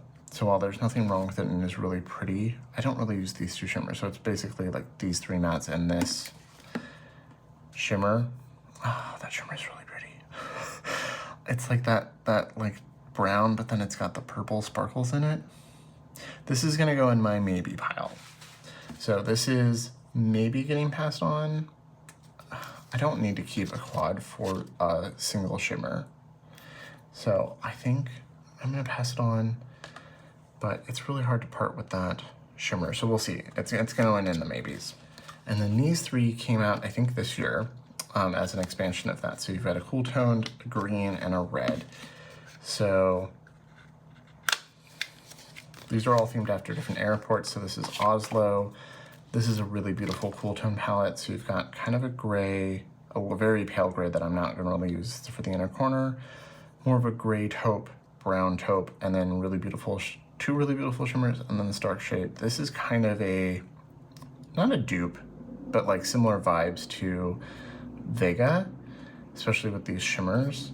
Really pretty, but I feel like I'm gonna grab Vega over this. Again, I've never decluttered a Nomad palette. No, I have decluttered a Nomad palette. Their Christmas one from a couple years ago. But I think this is really pretty and I like it every time I use it, but I think I'm just gonna grab Vega over this. So I might as well give this to someone who's gonna use it more. So this is gonna go in the purgatory pile with the other one. Yeah, this is gonna go in purgatory.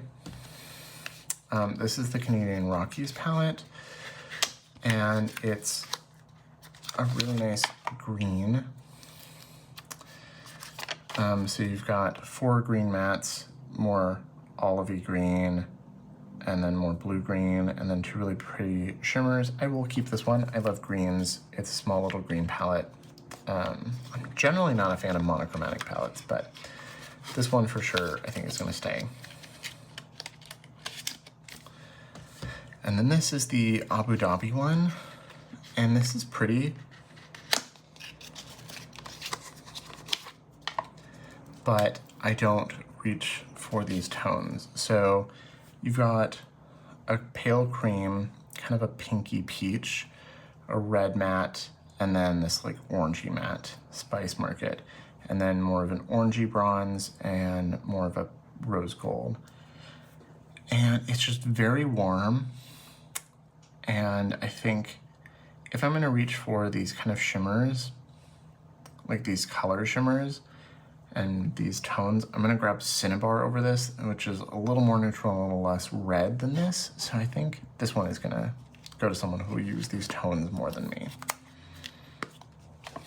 So this one's for sure going away, and I will contemplate on the others. These are a couple random ones that I have set aside. So this is not technically an eyeshadow palette. This is a highlight palette from Cosmetica.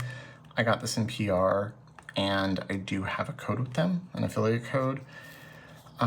These are technically highlights, but I have used them as eyeshadows, especially this Dark Star one, which is very purple and pretty. These are too pink for me to use as highlight or eyeshadow, and while this is pretty as an eyeshadow, I feel safe passing this along to someone who will get better use out of it, so this is gonna go. And then this is my Moon Dust palette from last year. I bought this one. I almost bought the other one that came out, but I held off, and this is perfect. So you've got like an almost white, but instead of the almost white or the white one that comes as a single, this is more yellow. You've got Space Cowboy again, but slightly different somehow. Wild Dipper Rides Again is a little different than Wild Dipper. Really pretty. And then Cosmic Space Dust is brown, but different from Lithium. It's not as dark. And I use Wild Dipper Rides Again the least amount, but I've traveled with this every time I've traveled.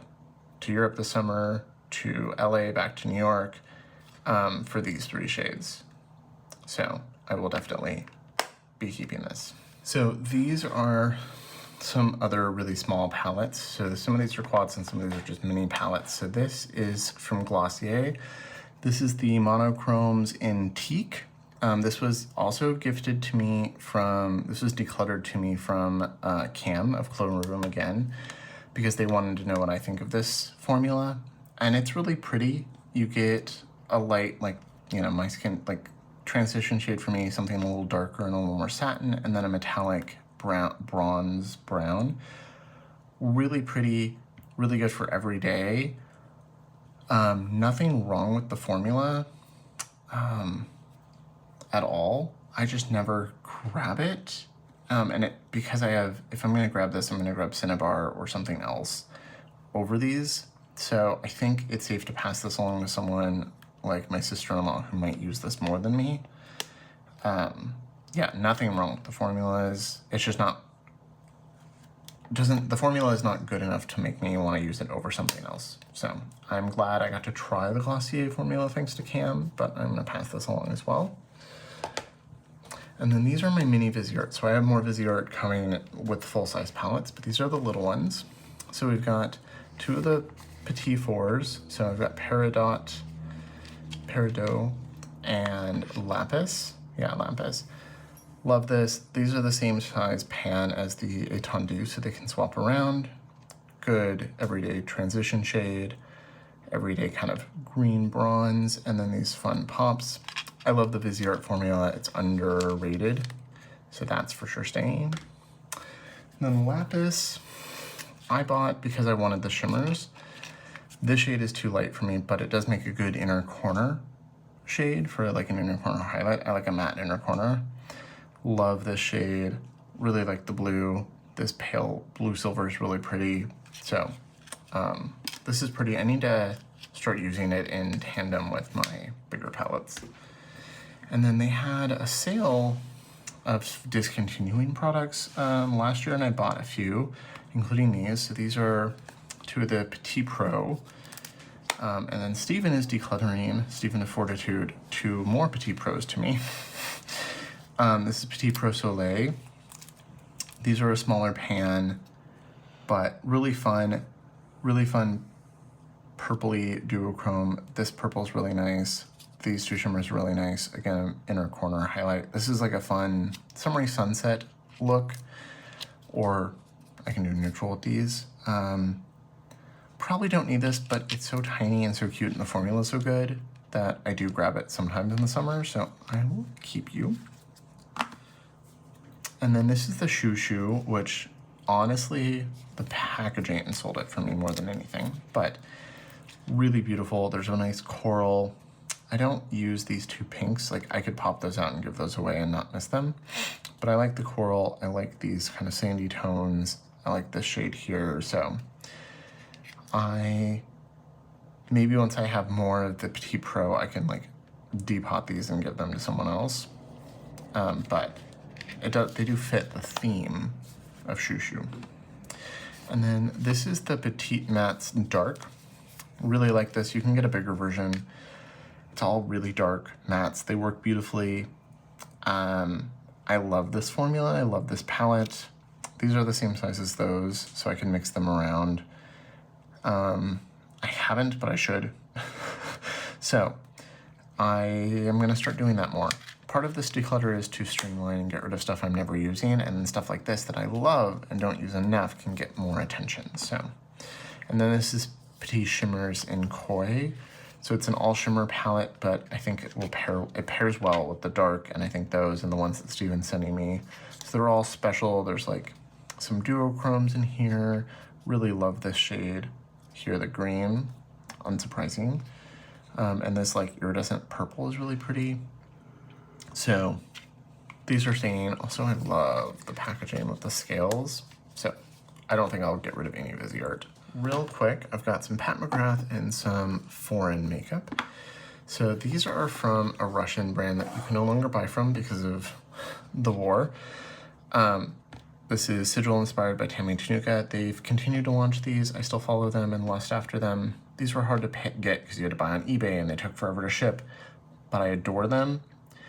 This formula is unequal to Pat McGrath, and Pat McGrath is one of my top 5 formulas, so I love these. I wish I could still get more of them. And then they sold normal size and then little ones. I wanted these as normal size, but they weren't available. By the time I committed to buying from the brand, they were only available in these tiny ones. So this is the Lavender Chinchilla. It's messy, it's well loved.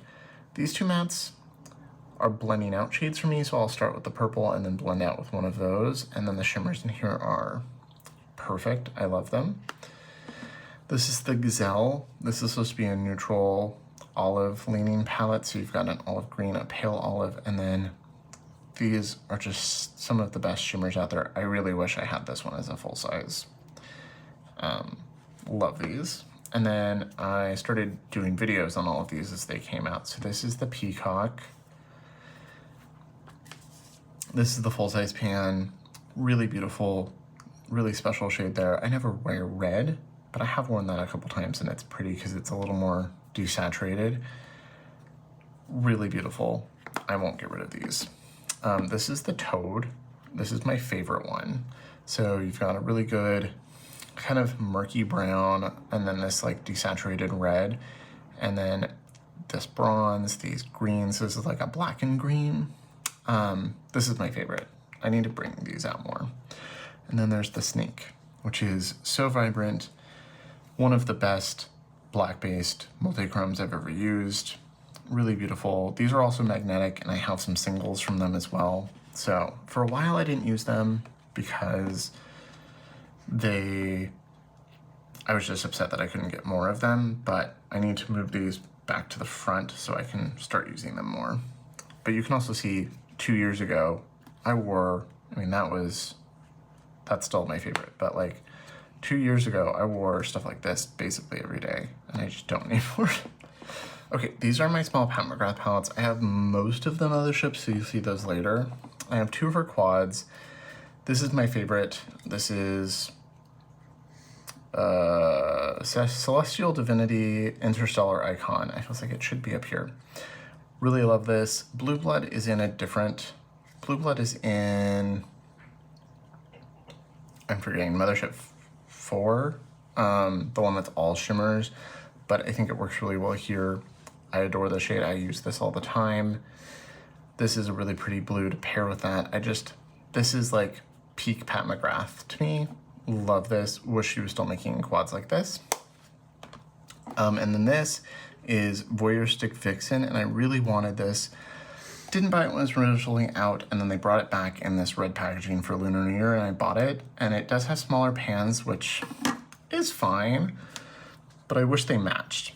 My biggest thing is that they don't match, more so than I have less product, but it's just visually they don't match. Really pretty. This shade pulls a little more red than I would like on me. I've seen it on other people and there's warmth and red to it, but on me it's like red. But these shimmers are really pretty, so I will keep that. And then I have 2 of these little quints that came out with a holiday palette. She's been doing these the last couple years. I didn't buy any since these, but these are really pretty, and the formula in these are great. So these are made in Italy, I believe. Made in Italy, yep. So if you're ever interested in Pat McGrath quality and want to try the formula, I love these. My friend Miriam raves about these So this is the neutral one. So you've got a black, but you can blend it out into a gray, and then just really beautiful shimmers. I love these two on the end the most. This is a really intense silver. I just don't really wear silver, but I love those. And then this is Nude Allure, and it's a little more pinky. This one looks kind of similar to the other, but looks better on me. These are really pretty. I really like this shade at the end and this purple. I don't really use this pink one here, but I will use the other three. So I'll hold on to this for now because I really do like this shade, these two shades at the end. I just need to use it a little bit more. Then I've got 3 mini Natasha Denona palettes. So this is Mini Gold. This has been a long time favorite of mine. This shade started to crumble out recently, but I pressed it back in, but you can kind of see that. This is no longer available, but I bought it for people as gifts. I love this. Perfect transition shade, perfect green, can go smoky. I will never get rid of that until it like goes bad and doesn't work. And then this is Mini Star, also like transition, deepen it up, really pretty antique shade. Love these. This one also is getting a little weird, but still works. It just like doesn't want to be in the pan anymore. And then this is the Mini Retro, which was gifted to me by Cam, Clove Room again. I don't really use these 2 shades down here, but I have used these and they're really pretty. So you've got a green, kind of a greeny silver, and then this really pretty kind of wet effect pink, but with a hint of green shift to it. I think I'm gonna hold on to this as well because I do like these 3. And that's not a bad pink. So I'm gonna hold on to this. It doesn't take up a lot of space, but I could see this being the one of these that I declutter. So I guess this can go in Purgatory for now. So these are my Girl Cult quads. Well, that was hard to say. I got these about 6 months ago and I did a video trying a couple of them on camera. And then I was like, I'll do videos on the rest. And then, you know, I got a bunch of PR and then I was traveling for a while. So I haven't gotten around to it. I have used each of them a couple times off camera and I do enjoy the formula. So I'm gonna show you them now and then I am currently working on doing a video per quad. So I'm not gonna review them now, but once I'm done with that, we'll see. So they're all in kind of pairs from different collections. So we'll do the green first. So this one is really pretty. So you've got a brown, a lime green matte, and then this really beautiful black sparkle with lots of multi-dimension in it and a silver. I really like this, especially this shade here. But like I said, I'm gonna do a video on each of these. This one, I think is at risk. They're all really pretty and I like them, but I'm drawn, no, I don't know. We'll see once I do a video per. Because like I said, I've used them all probably twice each and that's just not enough to make a decision. But they're really pretty and I got them, I think because I got them, the only time I purchased something from TikTok was these. And I got all of these for like $20. So here's the other green one. This one I've used multiple times. This one I've used like 5 or 6 times at least, maybe 10 in the 6 months I've had it. Love this. You've got a inner corner shade, a green, a brown, and this really pretty brown shimmer. I really enjoy this one. I've used this a lot. The formula is just excellent. They're kind of, the mattes are really pigmented but blend easily. The shimmers are really pretty. So I will be doing a video per palette of this soon. I wanted to do it in November, but life got away from me and then the holidays kind of snuck up on me. And then this is the purple one. So kind of light pinky purple, this purple dark shade, and then this one. I've only used this one once. So I need to use this one a few more times and then I'm gonna do that video on it. I'm gonna start, I think one of these are gonna start this month. I'm gonna film at least one of them this next week. So one of those will be coming soon. This is the Koi one. It's got a koi in it. So you've got an orange, a brown, and then these really pretty shimmers. This one I've only swatched once, but they're just really interesting. They're a really interesting Chinese beauty brand, C Beauty. And then these two have this really interesting red-black packaging. This one I've also used like half a dozen times. It's a little more cool toned, and these do show up darker on the eye than they look here, kind of like a Natasha Denona. So you've got a neutral, cool neutral brown, a black, and then these really pretty shimmers. I'm most likely gonna reach for this one over the silver, and that's the look I've done, but really pretty.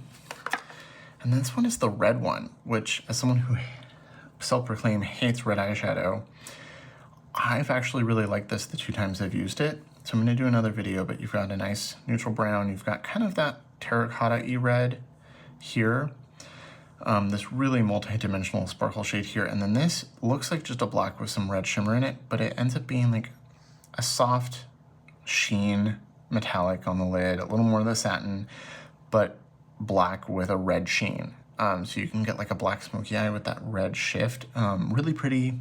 I will do that on camera. So a video per quad of these is coming over the next month or 2. So you will see those coming, and then I know they've come out with other stuff, but sorry for the delay on that, but doing this as a part-time job on the side sometimes means I am slower than I mean to. So almost done with quads. I've got some luxury quads here and some over here. I don't think I'm gonna get rid of any of these. So these are both my product quads. I want more of these. They all look the same if you buy them from Sephora, Nordstrom, something like that. But I bought these in London at Harrods. And Harrods lets you customize them. So they engraved with they laser engraved the patterns on the outside so that I know which one's which. These are refillable. They're like $90. It didn't cost any more to do that. So I definitely want to go back and get the other ones that I wanted. I almost bought all of them, but I didn't want to drop like $500 on quads. But this way, each of the product quads is based on a pattern from the product archives, and so these are the patterns printed on them. So this is I don't remember which one's which off the top of my head, but I love the pattern in this one the most. And this is a cool toned palette. I like that these have kind of a similar format to some other luxury quads, where you have a satin shade, a matte, like a deep matte, a metallic, and then a pop of color that's more also matte. Really love these formulas. I've used the center shade a bunch. I've used the black here a few times. I've used this a handful of times. I've only worn the silver once because it's not really a go-to color for me, but I really love these and I really love how unique this is. I don't have anything else like this in my collection, so this is staying. This is a cherished product.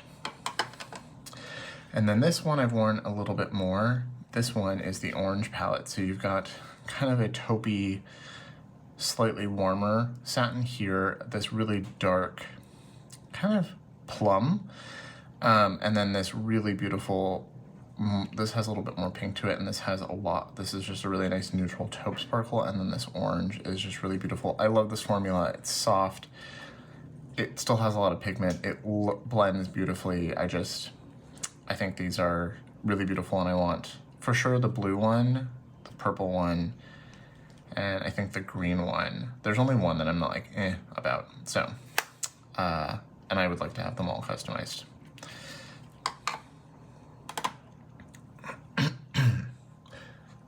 This is my one and only Hermes quad. This is tiny. So these were like $90. They're pretty hefty, and you can see the size difference here. This was $110. And it was a birthday present to myself back in September. Packaging does feel nice, even though it is pretty light. This is the Ombre Mineralis. And the reason I picked this as my first one, it was their limited edition fall quad, which I believe is still available. But it's like the perfect me colors. So you've got a nice, warm, soft brown, an olive satin with gold sparkle, a matte dark blue, and then this really pretty champagne. So these are like some of my favorite colors. And if I'm gonna wear a color, quote unquote, that's not like a neutral, it's gonna be these two. So this felt like a good opportunity to try the formula. I have swatched their other ones, and the other ones feel a little slightly different formula, so I do want to get some of the other ones, even though these are very expensive for not a lot of product. The formula is beautiful, and I love this. This is my little special birthday present to myself. And then right here I have my 2 YSL quads. So this one is 100, and I got this last year. So this is the Store Adals quad from when they originally launched these. It's a really nice cool tone palette. I don't really use this top shade that much. I've used it on the inner corner and it's nice, but I will put this kind of cooler taupe shade all over the lid. It's a satin. I'll put this matte darker brown on the outer corner or just on the lash line and build it up. And then you've got this really beautiful sparkly shade. The formula in this is soft, silky, but still pigmented, kind of blends itself, kind of a formula that I've come to know and love from a lot of luxury brands. And then these shades are just so sparkly. And then during sometime in the last month, I got a Rouge Reward from Sephora, and so I bought this one because I've been wanting it since it came out 6 months ago, and this is 710 Over Brune, and it's just a warmer version.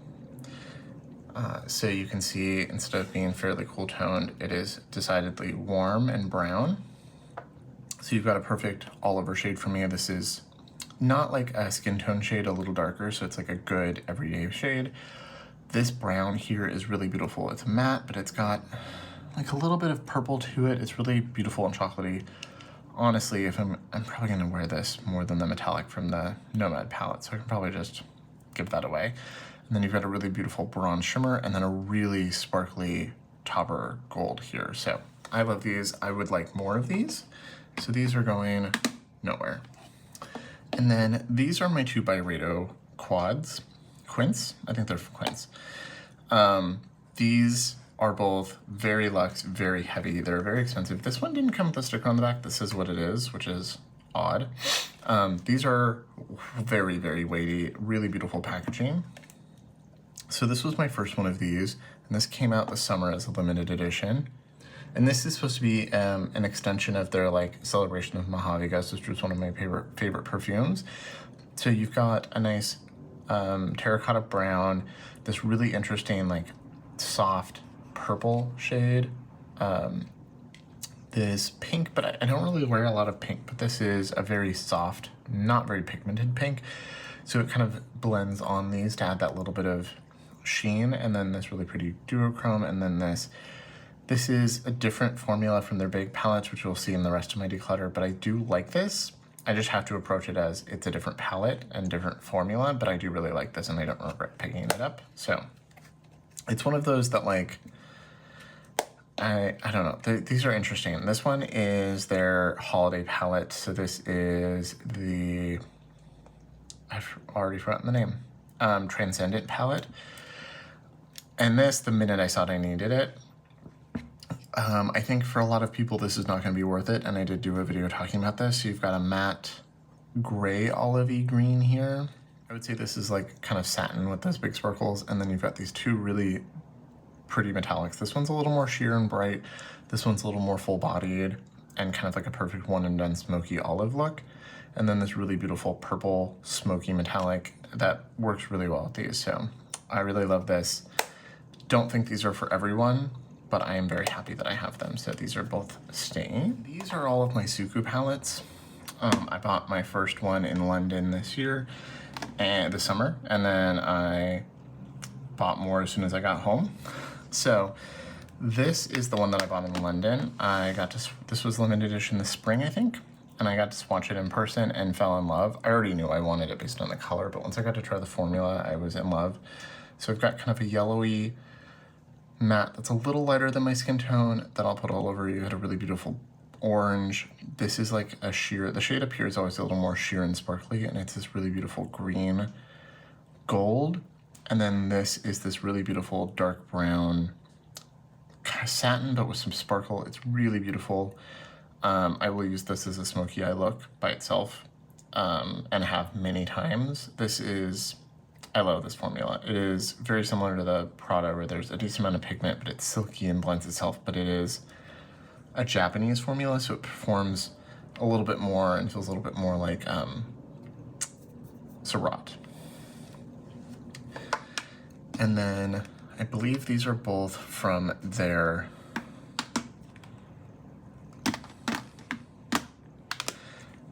and then right as I was leaving London, they launched their fall collection, and that is these two. And so I got to see them in person, and then I bought them and had them online.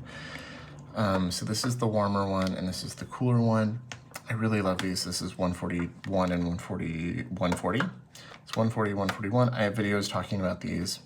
Really lovely formula. Love this kind of satin wheat brown as they describe it. This is red, but like such a muted, desaturated red that it works really beautifully. This gives you, these are supposed to be the light and the sky at dawn and dusk. And I really see that. And then this is a little more purpley leaning. Really love this shimmer or the satin and these shades up here. I like that this is like a slightly cooler sparkle. This is a warmer sparkle. Suku just makes really beautiful products. So these are for sure staying. And then these are their winter collection. I don't have their holiday collection, but I did get the winter ones. This is my other favorite from them. This is a really beautiful smoky brown. You can sheer it out, but build it up. You've got a gunmetal shade, this really beautiful smoky purple. That's like, again, kind of a desaturated purple. I love this all over the lid. This is a really nice sparkly topper. These two, the first one and this one, are the ones that I've used the most. So that is for sure not going anywhere. And then this is a really beautiful monochromatic blue. Wow. You can tell it's the end of the day. So you've got a satin, like lighter blue, kind of teal here, and then these really beautiful shades here. I love this dark blue. I've used this one the most, but it's really pretty. Even though I don't really love monochromatic palettes, I love the shades in this one so much that I had to get it. These two small palettes are both from House Labs. So these were their holiday palettes last year. They're in the same packaging as their bronzers and blushes and stuff, but just long and skinny. These got mixed reviews. I still really love them. I think people just weren't expecting the formula. So you have a warmer one and a cooler one. The mattes in here are cream to powder, and I know a lot of people don't like that, so I think that was an issue. And so cream to powders also end up a little lighter than they look in the pan. That frustrates people, but I love these. I do think they could go darker and could have had more variety, because like this shade's too light. This is like only an inner corner shade for me, so it's like, put that on the lid, put that to deepen it up. And if you're darker than me, you're really mostly using that dark shade, so not perfect, but I do really like them. I don't really ever use this middle fuchsia shade. The rose gold's pretty, and I've used it a handful of times, but I really like this green. I like the mattes here. I like this with these, and then I love this and these metallics. It's really pretty, really love this formula, so I'm gonna hold on to these. It's finally time for the majority of my makeup, which is eyeshadow. I've got a bunch of stuff around me. This is gonna take a while. I probably will not swatch very much in this because that'll just make this even longer, and it's just not really as necessary. So I'm gonna start with a couple things that are not like permanently in my collection yet because I just got them and I've only tried them. This I haven't tried at all, and this I've only tried twice. So this is the Unearthly Cosmetics, wow, I can't talk, Sorceress Smoke palette. I bought this during their Halloween sale, and it came 2 weeks ago. And I've done some basic swatches, and I think I've done 2 looks with this so far. One more green, one more neutral brown. Really like this so far. The mattes are really lovely to work with. They're pigmented, but not like too much. And the shimmers are really beautiful. This one's a little more satin, which I like a satin brown, so whatever. This shade's just really special and unique. This one I wore to work the other day. So I'm definitely not getting rid of this. I think it's gonna become a favorite of mine, but I've only used it twice, so too early to tell. But for sure saying this is my first product from Unearthly. Wanted it for a year, really happy I finally got it. And then this is the What's Up Beauty Desert Monsoon palette. So I got this sent to me in PR recently. They sent me a bunch of brushes and then they sent me this. And I have not tried this yet. That's why it's still in the box. I thought about passing this on to someone or giving it away, but the more I look at it, the more it's really pretty and I want to try it. This was their first palette like 2 years ago, 3 years ago, I don't know. Really, I mean, as someone from the desert, I like the theming, and the colors are really beautiful. So you've got some neutrals, you've got a really pale shade, a warm shade, a cool shade, kind of a taupey, and then really pretty shimmers. I probably won't ever use this Tempest matte, but neutrals with blue, purple, and green shimmers are like some of my favorites. So I really want to try this and see how it compares to their other palettes. So I'm gonna hold on to this for now until I try it. And then while I'm talking about What's Up Beauty, these are their other two palettes they sent me in PR as well. This is their one that came out, I think, at the end of last year. This is the Dragon palette, I believe, Dragon Eye. This is really pretty. I really like this. The formula is really beautiful. It's made in Italy, and you can tell, but it's way more sparkly than most. So it is like a mix of that like Italian luxury and indie sparkle. I like that you've got kind of this purple area over here and a little more neutral here. You've got these really beautiful green shimmers, very duochrome, very sparkly. I have used this on camera, used it a handful of times off camera, really like the quality. So this is gonna stay. I can see why this was so hyped when it came out. I do wish there's a little bit more green, like maybe some green mattes to kind of go with the scale, but also this is gorgeous, so that's staying. And then this is their Geodes palette. This one I specifically asked for. I think they sent me Dragon, and I asked for this one, I don't remember.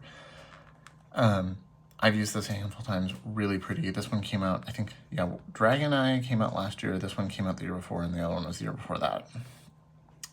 Really beautiful. I really like this clay shade. It's a nice olive, Terra's a nice brown. The mattes in here are really pretty. It's very shimmer heavy. And again, you've got purple and green, but like they're different in each one. So purple and green are some of my favorite colors to wear. So this is really pretty. I love the theme. I like geodes. I like the texture here. Just really well done. Everything I've tried from the brand has been really lovely. It's all been PR, which I am eternally grateful for. So I'm also for sure keeping these. So these are the Paleo, Oceano, and Archeo palettes from Cleona. These came this summer, right before I went out of town for a couple weeks. And then I got back and I played with them some. And I played with them a handful of times each, but not enough to really get to know them. So they had a bunch of PR and other stuff come in at the same time. So they just kind of, because they weren't new enough to like rush get a video for, I've just kind of taken my time with them. So these are relaunches. These two are relaunches of the very first palettes. And as soon as I heard about them, way after the fact, I wanted them. So if you are new here and this is your first video, I am a paleoanthropologist. So immediately was intrigued by these. So this is the Archeo palette, so archaeology themed, really pretty. The mattes in here are really lovely. Not my favorite indie mattes, but they are really nice to use. I have not used, I think, these two shades yet, but I've used the rest. I really like these shimmers. Terrain is really pretty. This one is a little more pink than I often wear, but it also very purple, so I do like that. Artifact is a really beautiful neutral. I really like this. I also have a degree in archaeology, so it just feels fitting. Paleo is very me. I used to wear a lot of color and a lot of blue, and I don't anymore. But when I do, I really like these tones. So it's very blue heavy in the shimmers. And then you've got some really pretty neutral shimmers, and Archea is a really pretty shifty shade. So you've got kind of like a perfect transition shade, deepen it up depending on what you're doing, pick a pretty shimmer. The formulas in these are really lovely. And then this is the Oceano, which is really hard for me to say, palette. Really like this. This is the most colorful. This has some of the best shimmers out of all of these. Seagrass is a really pretty green. This one up here is a really pretty kind of iridescent orange. Not true iridescent where it looks white, but it is very glowy. Bioluminescence is one of the prettiest shadows I own. I've worn this one a handful of times already. It's one of those where I need to make myself use all of them because every time I open it, I just want to use bioluminescence. And I like that you've got a slightly greener, like more teal shade, a blue, a green, and we've got some pops of color, which I'm not going to use as much, maybe in the summer, but I just don't gravitate towards those colors as much anymore. But really love this. And these just feel very fitting for me. So in high school, what got me into science was taking oceanography and marine biology. And then my undergrad degree is in archaeology, and then my graduate degrees are in paleoanthropology. So it's just very fitting, really like these, need to use them more, and that is part of why I want to get rid of some of these other things so I can actually get use out of these. Okay, so I've got a little stack of small palettes here. This is from Trixie Cosmetics. These aren't as small as some of the others, that's why I didn't include them there. This is Nighttime Realness. This is really nice. I've reviewed basically every Trixie palette on my channel. I love their formulas. This one is really nice. It is a blue smoky palette. You've got really nice blues, some grays, really pretty blue and gray shimmers. It's just a little monochromatic. I just don't ever reach for this. If I want blue, it's often like a blue shimmer from one of those or something. So I think I might pass this one along. I do really like this, but I have not used it all in 2024. It's my least used Trixie palette, so I think I'm safe to give this one away. This is the only palette I have left from Kayali. They are no longer a brand.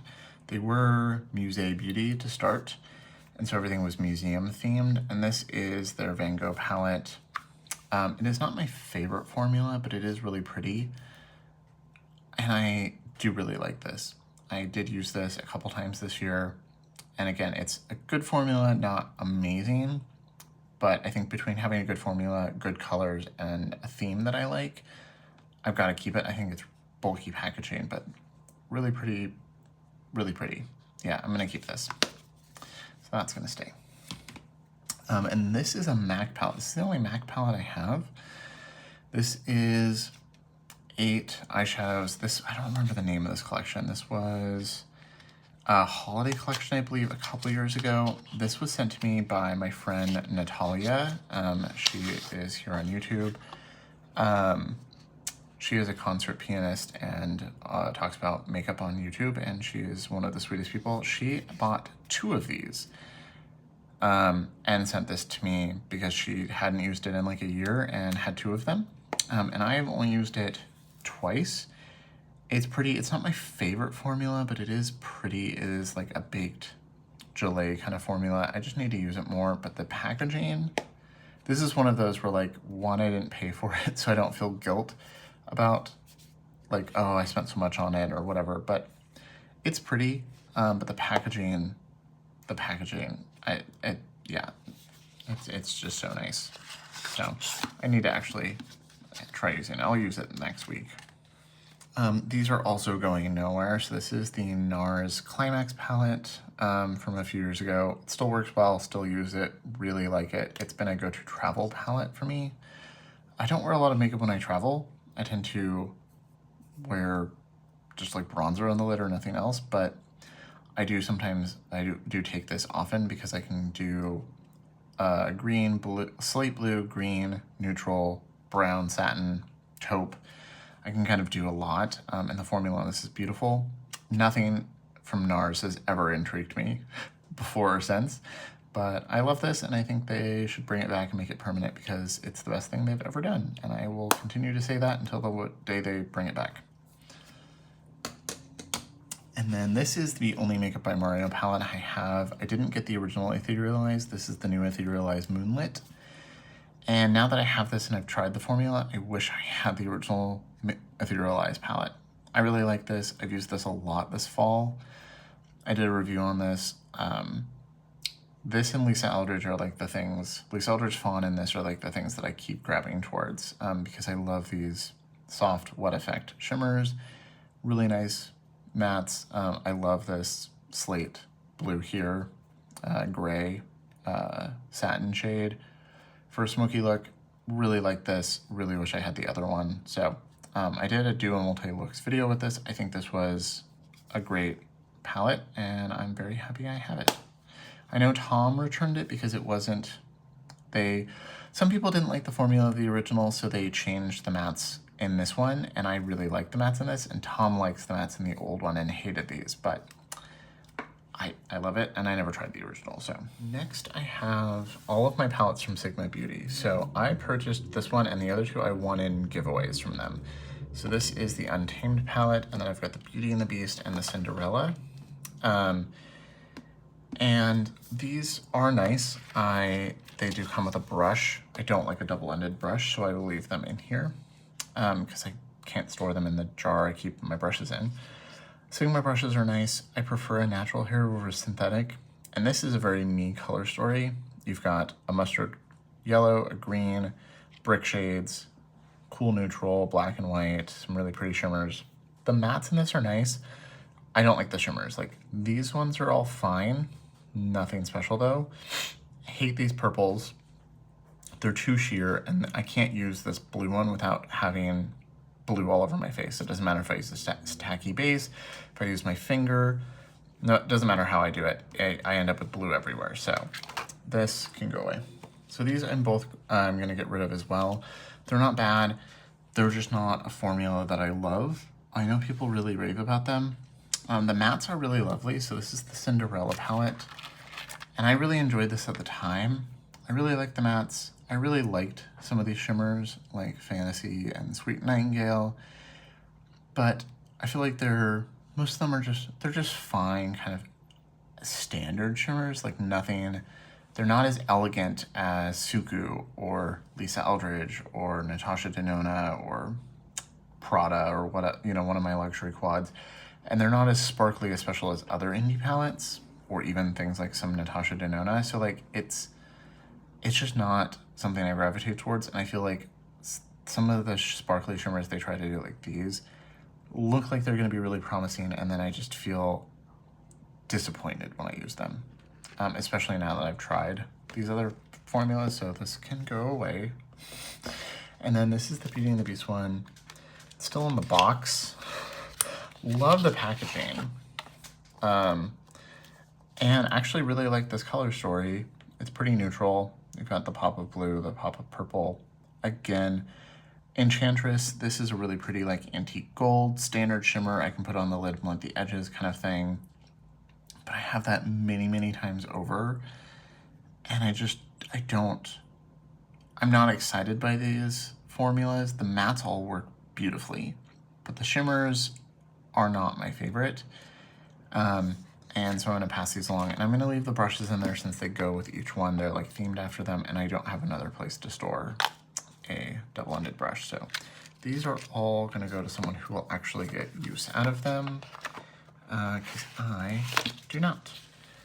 Okay, so this is the Lethal 1-Up palette. Really cute packaging idea. Really like Lethal's formulas. This is really colorful. When this came out a couple years ago, was something I was like, of course I need this. Really like Lethal's formulas. I don't know, these might be magnetic, but they are small. These aren't the same size as their singles that they sell. And even then I was like, I'm never gonna use these pinks, but I don't use these colors that much anymore. And I could probably pop out like the shimmers and get some use out of those, but I think I have other tones like this. The packaging's hard to store, and it's just not for me anymore. My preferences have changed. I don't want to get rid of all of my colorful makeup in case I have a shift back to wanting to wear colorful stuff all the time. And then some days I do want to wear color, but this is just not in the forefront of my mind when I think of something colorful. So this, I think, can go to a new home that will use it more and get its worth. These are both from Florasis. So this is their Into the Wild palette. These were both sent to me in PR. Really beautiful neutral palette. This is definitely a luxury formula. I definitely don't need this, but I do really like it. and I haven't used it enough. But yeah, I'm gonna hold on to this because it's really pretty and it's a joy to use when I have used it. And I am very grateful that they have sent me PR a few times. So if they see this, thank you so much. Your products are really beautiful and amazing. And then this is the Floral Engraving Phoenix palette in gold brown. This one, I mean, packaging, some of the best I've ever seen. Feels very luxe. I mean, it's like plastic, but feels heavy and nice. And it's just so pretty. I've used this one a lot more. I've used this shade as a blush more than an eyeshadow. You've got a really sparkly, shiny shimmer here, a couple more satin, but with some sparkle, and then some really beautiful neutral mattes. I think this is really beautiful. I think their formulas are really elegant and definitely not as bam pigment as an indie palette often is. They're definitely more on that luxury side, which I really enjoy. So I'm gonna keep that. This is the Makeup Cosmetics Burnt Forest palette. Mine has like glitter on it from the palette, I don't know. This was sent to me in PR when the brand first launched last year. This was one of my top 3 palettes of last year. I adore this palette. This is, if I want something fun and colorful, this is what I'm grabbing, because you've got neutral mattes and then a couple green mattes, which I'm always going to be a fan of. And then I've got like, you've got this really beautiful fiery red multi-chrome, a blue, you've got the greens, you've got the blues. This one literally looks like the Van Gogh Starry Night on your eye, like the blue, the purple, the gold, you can see it all. It looks like the night sky twinkling. This is still one of the best things I own, and I'm very grateful that they sent this to me. I don't have any of the ones they've launched since then. They all look really pretty. Some of them look a little more monochromatic, like the newer ones, but it's one of those, like, I'm not drawn to monochromatic. I didn't feel the need to buy it, but I would use it and like the colors in it, you know, especially if the formula is the same as this. And then these are my Esom palettes. So these are all gonna stay. So I bought 3 of these and they sent me 1. I'm very thankful to get PR from Esom. At least I have a couple times. They're very kind people. So this is the one they sent to me in PR. These are makeup artist kind of focus palettes, so you can pop everything out, mix and match. So you've got this really pretty warm neutral kind of golden shade and these pinks, and then here's the true neutrals. So you've got kind of cool, warm, neutral, black and white, mauve. Really love these. And then that pairs with shimmers of the same. These are some of the best mattes I've ever used. They're, again, pigmented, but not too pigmented. They build really beautifully. They blend really nicely. The shimmers are really pretty. So you've got like satins, you've got a little bit more sparkly metallics.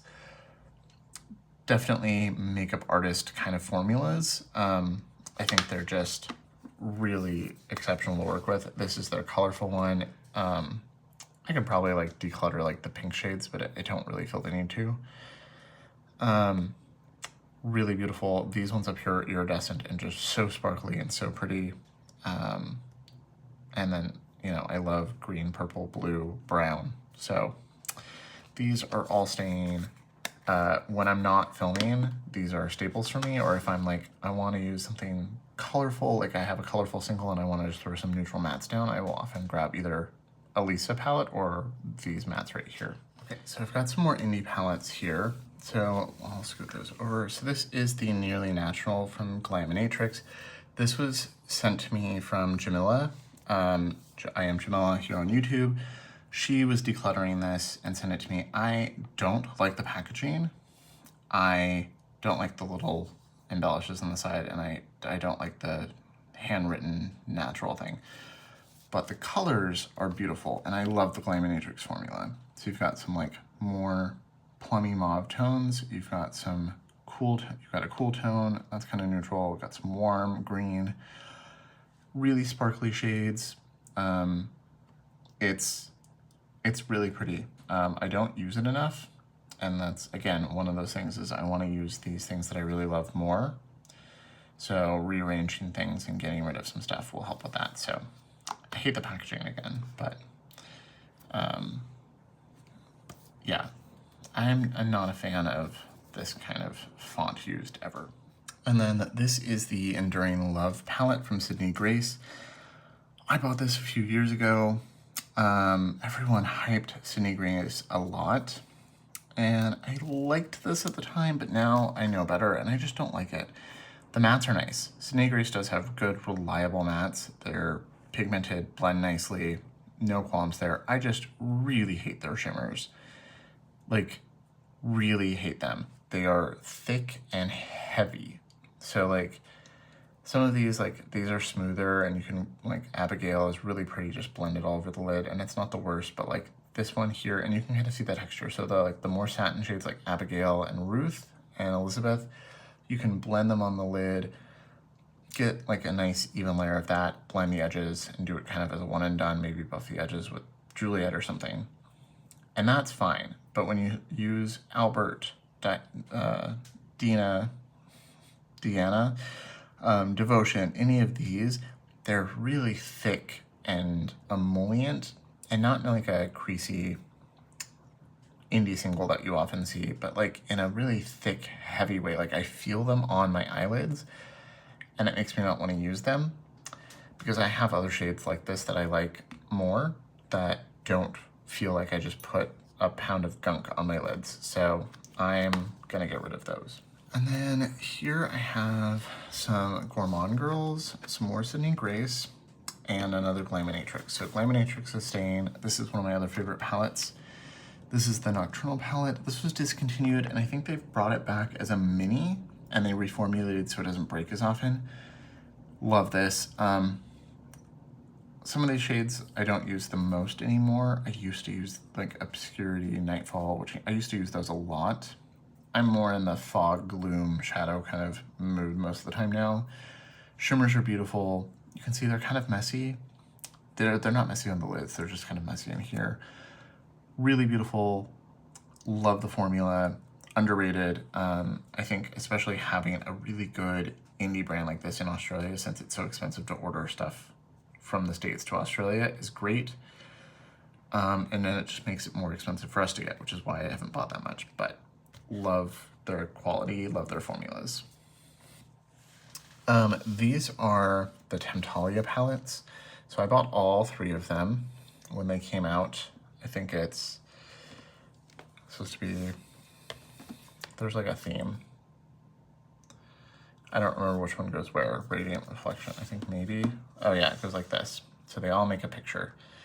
Love that concept. A little dog there. Dog in the constellation. I like this a lot. I just don't like the Sydney Grace formula. So I've tried to like these, and I really liked them at the time until I started realizing like, these feel weird on my eyes, and it just made me not use them. So I think because I don't have a lot of matte single shadows and these are magnetic, I might take some of these mattes out like Reaching Zenith and Parallax and put with my singles for build your own palettes, because I don't really have a lot of mattes in there, and especially these are really good and they're magnetic. So I think I'm gonna take the mattes out and pass on the shimmers. I might keep a handful of shimmers that are like really pretty, like this one's pretty. In this one, I think I'll keep Infinite Echoes, not Desert Spoon. I tried it again the other day and it just does not work very well for me. So I might keep Infinite Echoes or something, but I'm gonna pass these along.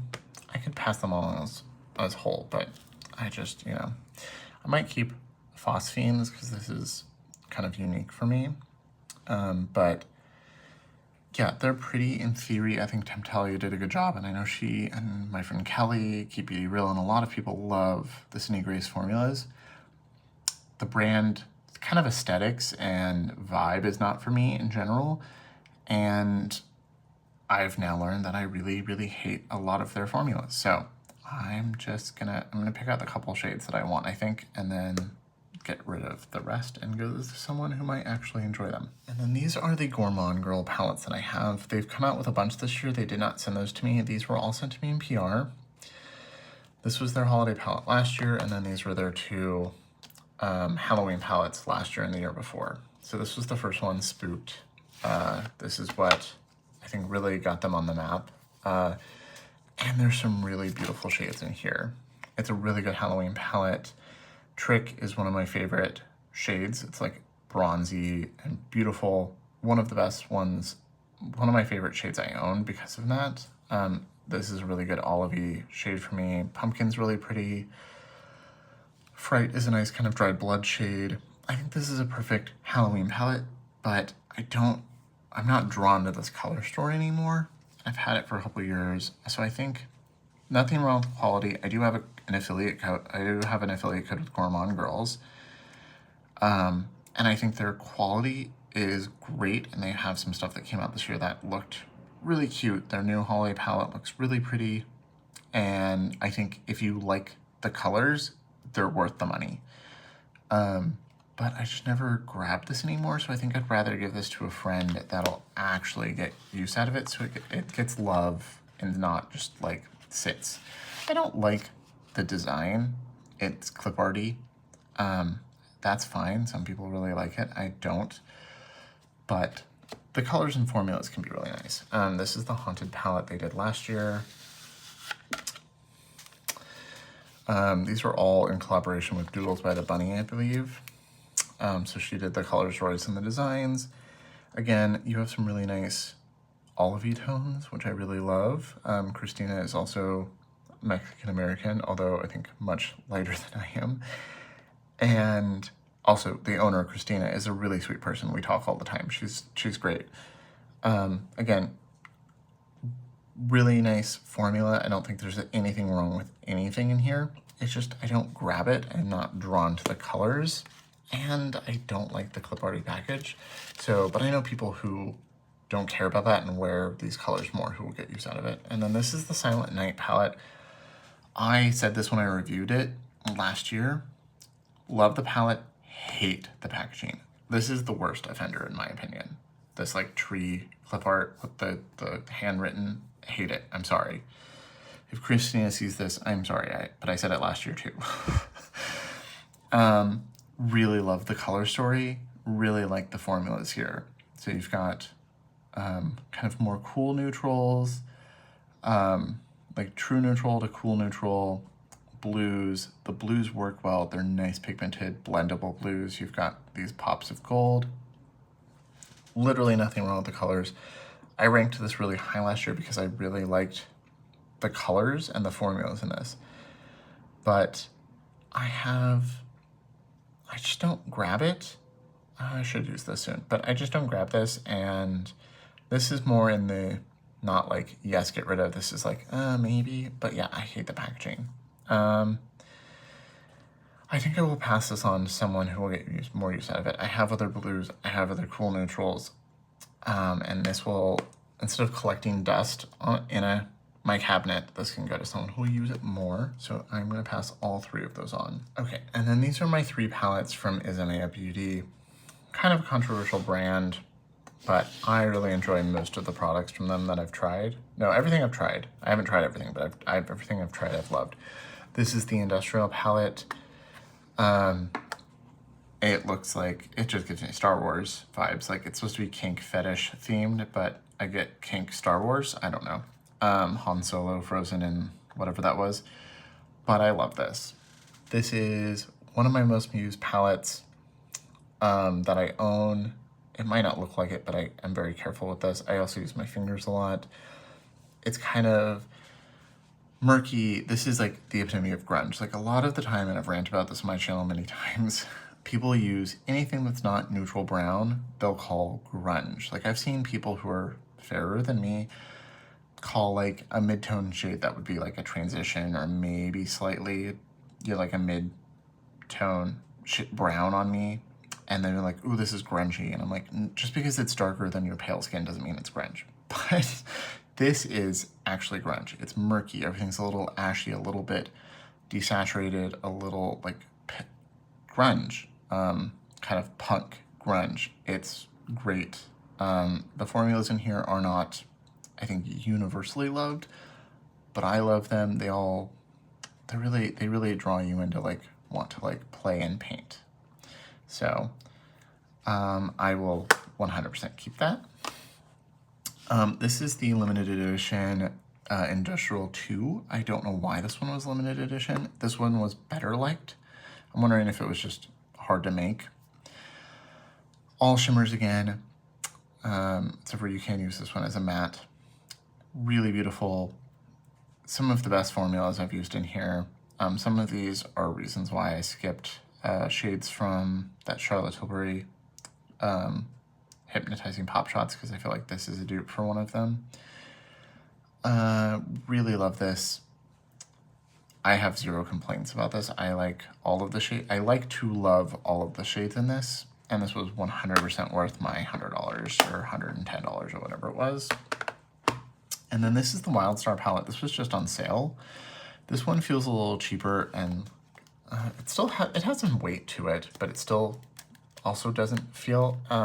This one was criticized for being tacky, but that was, I think, the point. She said cowboy kitsch. I just don't think people like kitsch. I love the glowing red eye, and I love the formulas here. The mattes in here are exceptional. The black has sparkle in it from the other shades, but whatever, I'll wipe that away. Really great neutral mattes, on par with like Isom, I would say, or Viseart. Really beautiful shimmers. Zero regrets. I got this before it launched at their pop-up in LA, and I'm very happy. I ended up buying like the whole collection because of that, but zero regrets. Still really enjoy this. So it's kind of hard to store being this bulky round thing, but I love it. So that is for sure staying. So I'm now finishing filming this the next day, and it is pouring outside, so I apologize if you hear rain, but I sit near the windows, so you'll probably hear some rain hitting the windows if you don't mind that sound. These are my 3 palettes from House Labs. I never tried any of their quads, and the new brand has those 2 small limited edition palettes, but nothing permanent.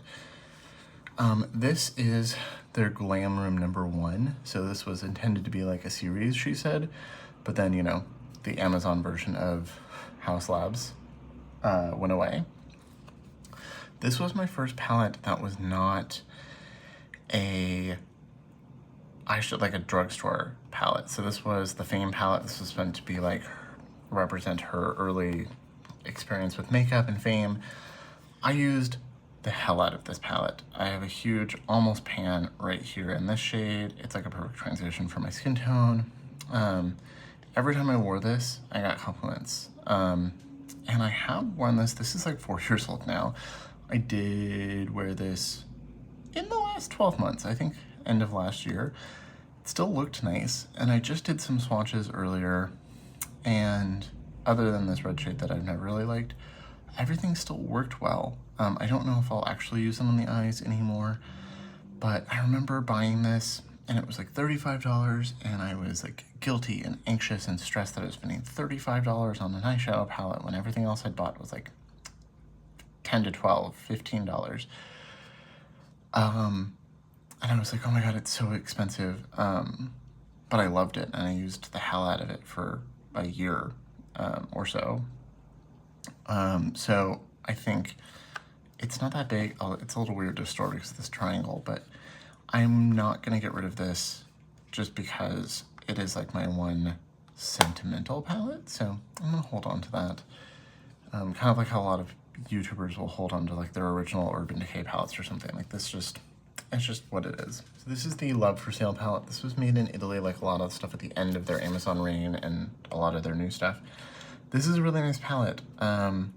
The metallics are all a little bit more, like some of them are kind of standard metallic, a lot of them are satin, a little softer. The mattes are all really nice. I actually have used this in the last year. It still worked pretty well. It's not the most high impact or exciting, but honestly it feels like kind of a similar vein and color story to the Sydney Grace palette that I already decluttered.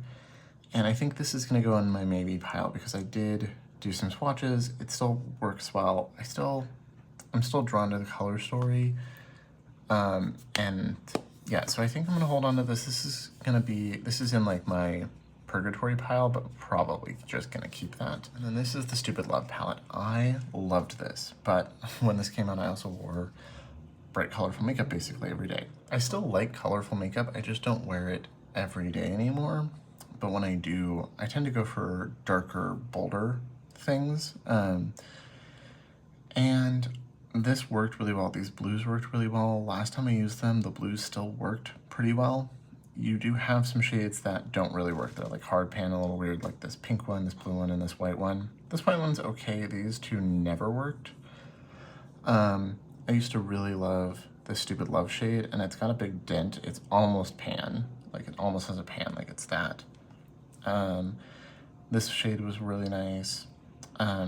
This Motion shade is a really nice black with multicolored sparkle. I love the mix of warm and cool. That is a thing that I like in general, but I don't grab this. I think I'd rather hold on to the Love for Sale and maybe use that and just get rid of this one. I don't see myself really actually using this anytime soon, and I don't necessarily need to hold on to it just because I like Lady Gaga. Like, I'm just not that person.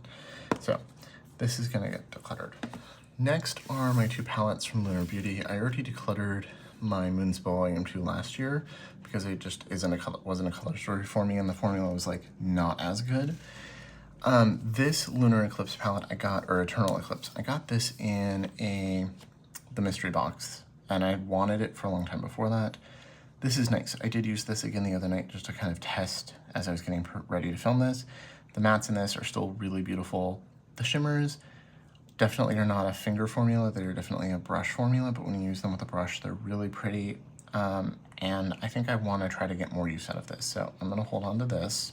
Again, it's got that like bump, which I think aesthetically looks pretty, but also makes it like not flat to store, so it's annoying. And then this is the Moonspell. This is the one that, you know, looks like a spell book, limited edition. I still like this. I never really loved the Page shade, but Phoebe, Prue, Sabrina, Piper, the browns here, I used the browns a lot. I like the greens a lot. The only bad shade was Hermione. And I still love the packaging, so I think I'm just gonna keep this, even though I haven't used it in a while. I just can't part with this one. And then I don't have any of the newer Lunar Beauty palettes. Their new holiday one doesn't speak to me at all. They did do a mushroom one in the last year that I was like, I can dupe all those shades. I don't need it, but like if I had it or like they sent it to me, I would totally use it and like it. Theme, color story, all of that right up my alley. It just, I didn't want to spend my monthly budget on it, so I didn't get it, but I'm gonna keep those. This is a big stack of indie palettes. Mostly Fantasy Cosmetica, but not all. So let's start with these couple big ones here. So this is the Enchanted Autumn palette. This is a collaboration between Fantasy Cosmetica and my friend Amanda, Makeup Just for Fun. We talk all the time. She is a really sweet person. So I am a little biased there, but I also really like this. I think this was a really good collaboration for her. I didn't pick up her collaboration with Onsai, and I would have bought this if she didn't have it, if I didn't get it in PR, because I get PR from Fantasy Cosmetica. I do have an affiliate code with them as well. I really like this. I think she did a great job, plus these are magnetic, so I'm gonna definitely keep this. This is the Cradled in Ice palette. This is their other bigger palette that they did, the same size. I'm never gonna use this pink shade, but I do really like the blues in here. They work well. See why I don't need the Stupid Love palette. You've got these like more neutral shades here.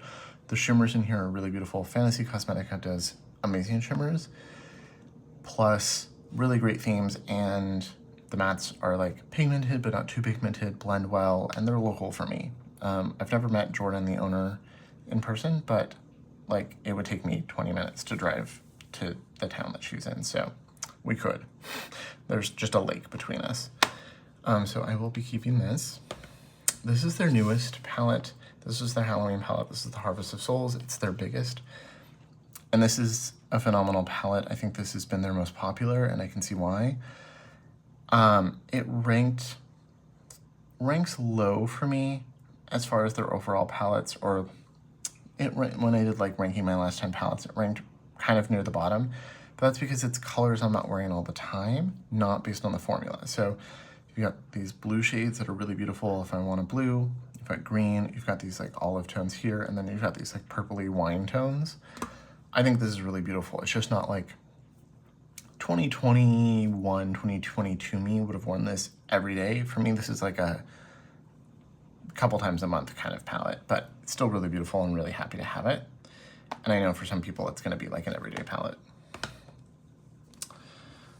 These are the rest of the Fantasy Cosmetica palettes that I have. I don't have all of them. I did buy the first couple, and then I got PR from them later. So this is the Wizard palette. I really love this stained glass artwork that they do now. Blue purples, leans purple, like this one's blue, this one's purple, then you've got like periwinkle, you got the poppy yellow. I think this is really pretty. Again, it used to be my like go-to colors, but like when I want them, these are really nice, and they're also magnetic, so I can use them as in a build your own palette. So I'm gonna keep it. I don't have a reason to. I am thinking about kind of separating my makeup differently, so I have like my palettes that I use all the time, like Lisa Eldridge or some Natasha Denona, Byredo, Viseart, like the ones that I use basically every day. And then like my palettes that I use on occasion / more in videos, and like also use as comparisons in videos and stuff. So it's like my like sometimes fun makeup and YouTube makeup and my like everyday makeup. So there's some things in here where I don't use them very often, but I think I'm gonna hold on to because of that. This is the Warlock palette. I think this is my least favorite color story from them, but I like shades in here. Ritual is really beautiful. Offspring is beautiful. This is a really nice purple.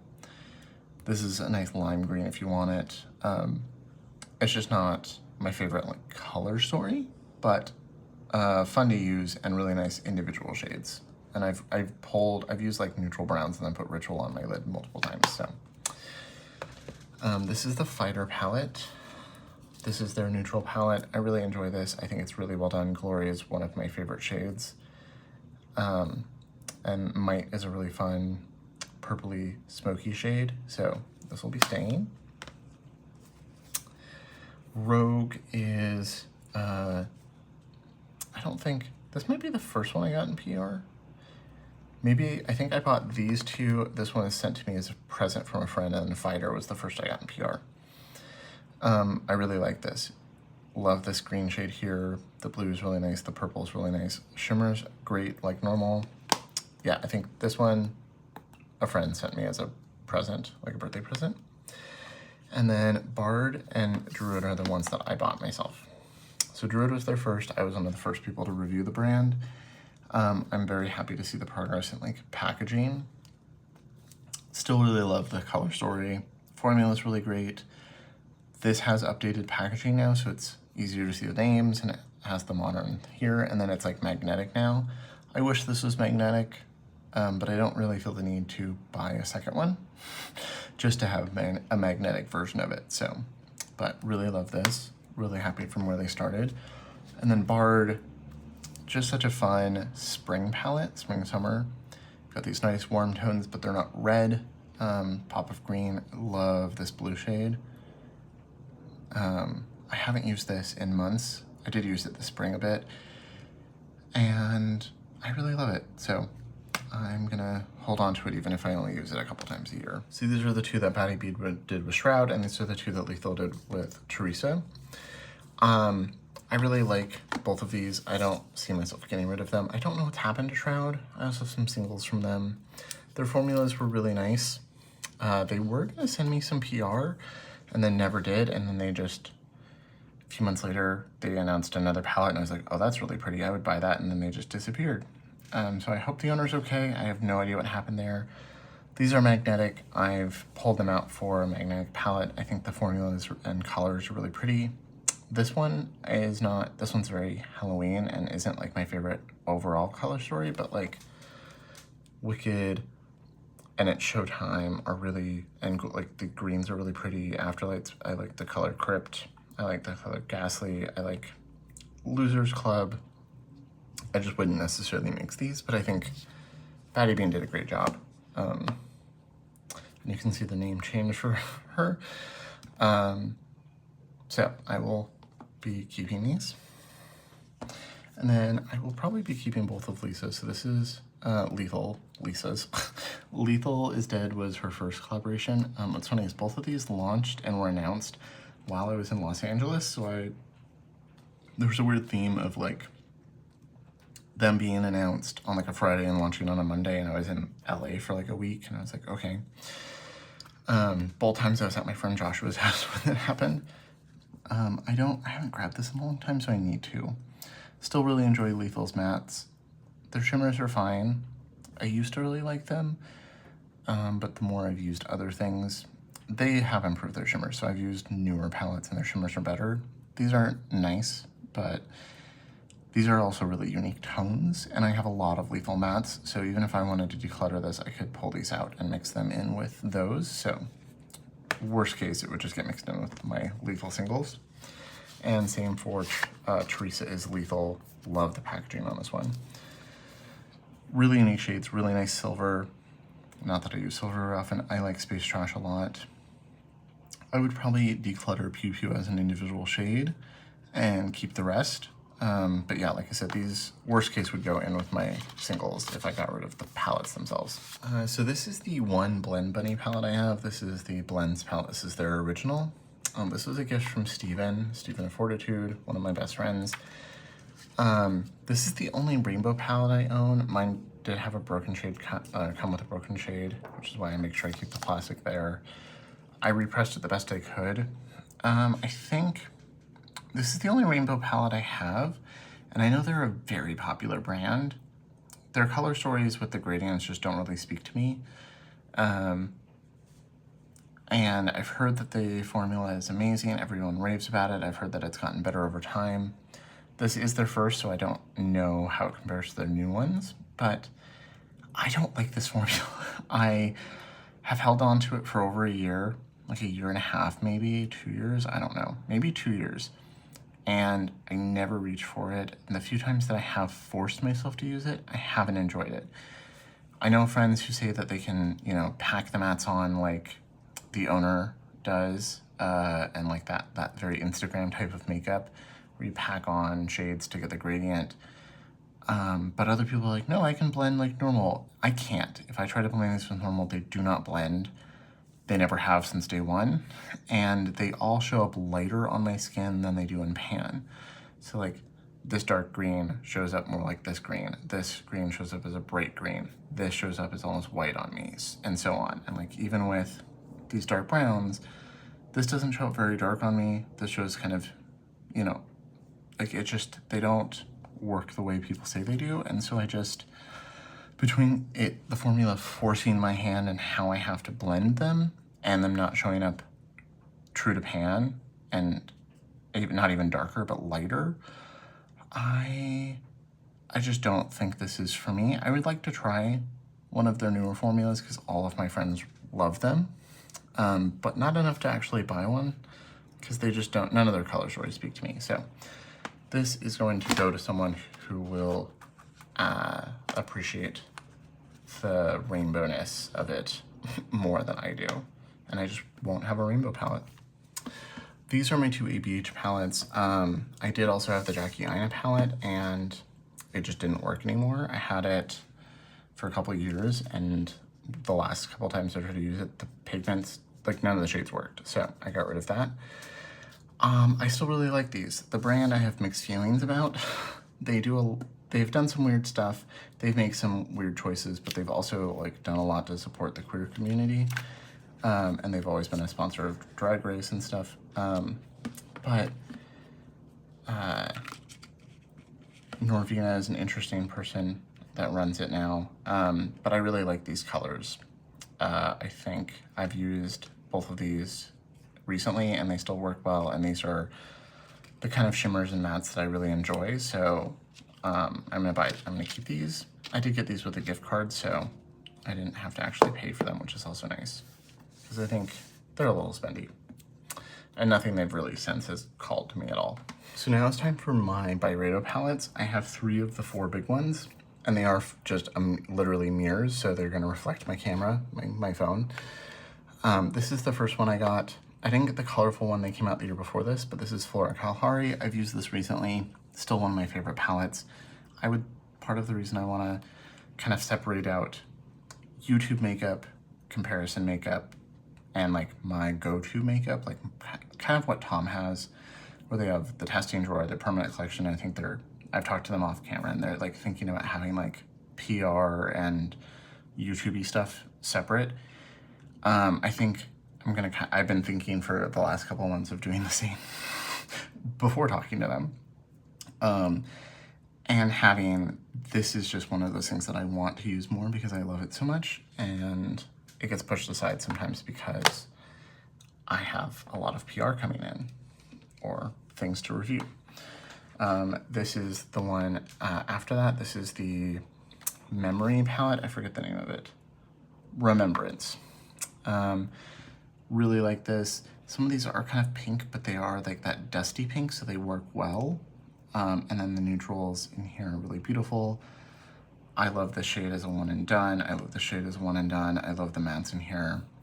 I love the formulas in this. One of my all-time favorites. So this is like one of those yearly releases I look forward to. And then this is the one from this year, the Mineralscapes. This was kind of hard to get. And it's my favorite of all of them, I think. You've got kind of some cool neutral here. You've got not really a lot of matte. You only have a couple mattes in here. Like you have like 2 true mattes and then some satins. Flora Kalahari is earthy desert tones, and this is like earthy forest river tones. And those are my favorites. So like I will probably be filming the If I Could Only Keep 10 Palettes video that I do every year soon. And I would not be surprised if this is in it. This is the one palette I have from Game Beauty. This is the Victory palette. This is made in Italy. They're an indie brand. They haven't really launched. They did the Persona collection, Persona the game, this year that I didn't pick up because while I love the games, I didn't really like the colors. This is a really nice formula. This is a really nice, I love the palette. They did give me like credit on their website to buy stuff, and then they just didn't launch anything new. And then they haven't launched that much, but I do really like the formulas in here. I just don't grab for this very often, so I think I'm gonna pass this along to someone who will use it more, but I have 0 complaints. It's just more that I have, 150 palettes, and this is the only one I have from them, so it's not like I have all of them and I can do comparisons for y'all when they launch something new. But I do really like individual shades here, but I do have these like orange warm neutrals and other things. I do have like sparkly blues elsewhere, so this is gonna go to a new home. So now time to start Nomad. So Nomad I have a lot of palettes from.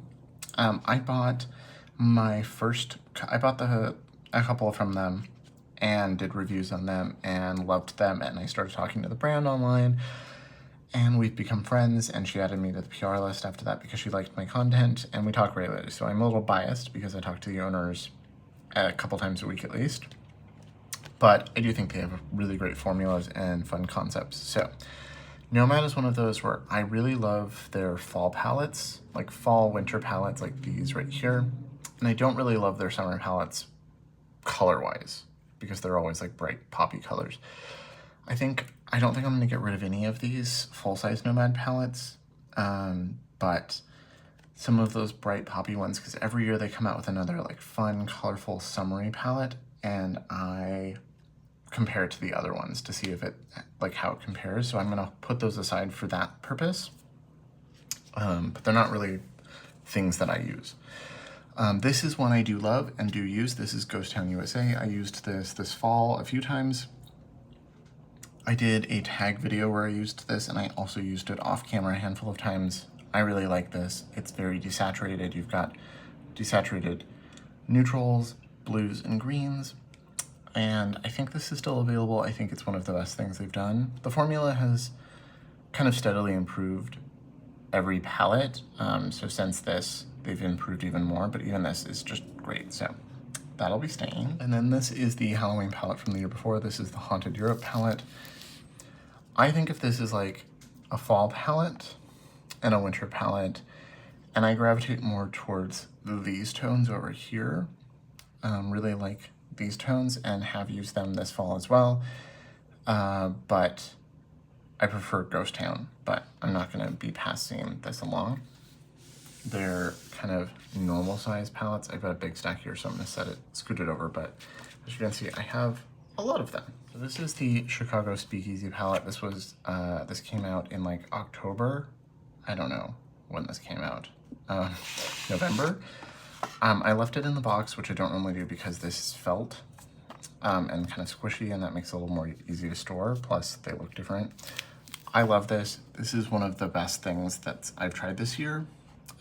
Easily top 10 palettes I've tried this year. You've got neutrals, a pop of green that works really well. Even though it looks really pale, it works really well. And then you've got these really pretty purples. I love this. All of the shades in here are sparkly multi-chromes. So really happy to have this, and will not be parting with it. But yeah, because it's felt, I like to keep it in this because I have textural issues and I don't really like the feeling of like velvet or felt. Yay, autism. But this is their holiday palette from this year. Love this. This is the Polar Express. I think this got a lot of hype and I think it's very well deserved. This one I kept the box because it goes with the theme and like does something. This is a really beautiful warm cool palette. So again, like why I don't need stupid love when I have these blues and these warm tones. Really beautiful antique gold, really good pewtery brown shades. Again, one of my favorite things I've tried this year. So I do have a discount code with Nomad. It's not affiliated, like I think I said when I did small palettes. But I think Nomad has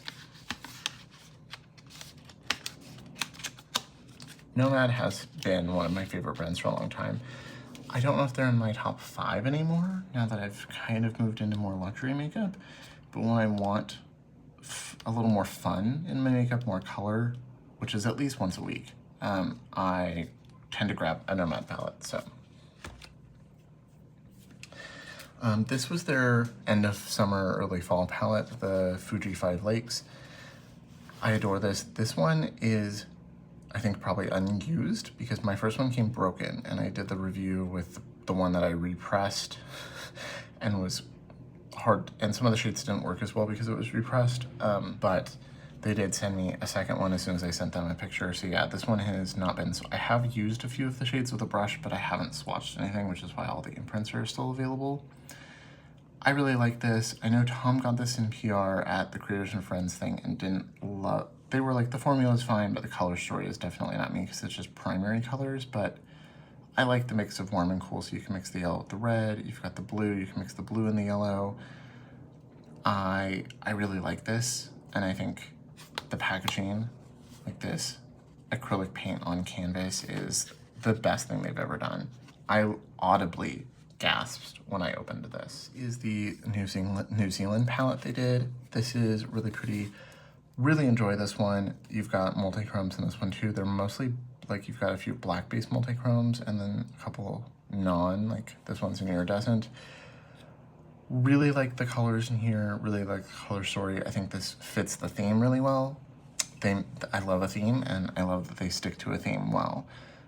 Not my like go-to colors like some of the others, like the Chicago one, but really beautiful and quality is great. So this is the Safari palette. This one's also kind of like this felt texture, and it's a really beautiful, this came out last summer.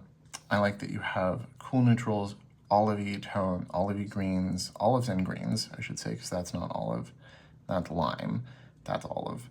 And then warm neutrals. I think this is really great. This came around the same time as Yucca from Natasha Denona, and I do like that a little bit more than this, but I do think for the right person, this mix of green, cool, warm, I think this is a broadly appealing one. And like this, I know it's stupid, but this mighty buffalo shade, this brown, is just like a really special brown shimmer, and I like a brown smoky eye. So I've used, well, the embossing looks normal, doesn't look touched, but I've used this one a lot. So this is the Royal Europe palette. I enjoy the packaging. It is a little weird to store, but I love this like laser cut layer of paper.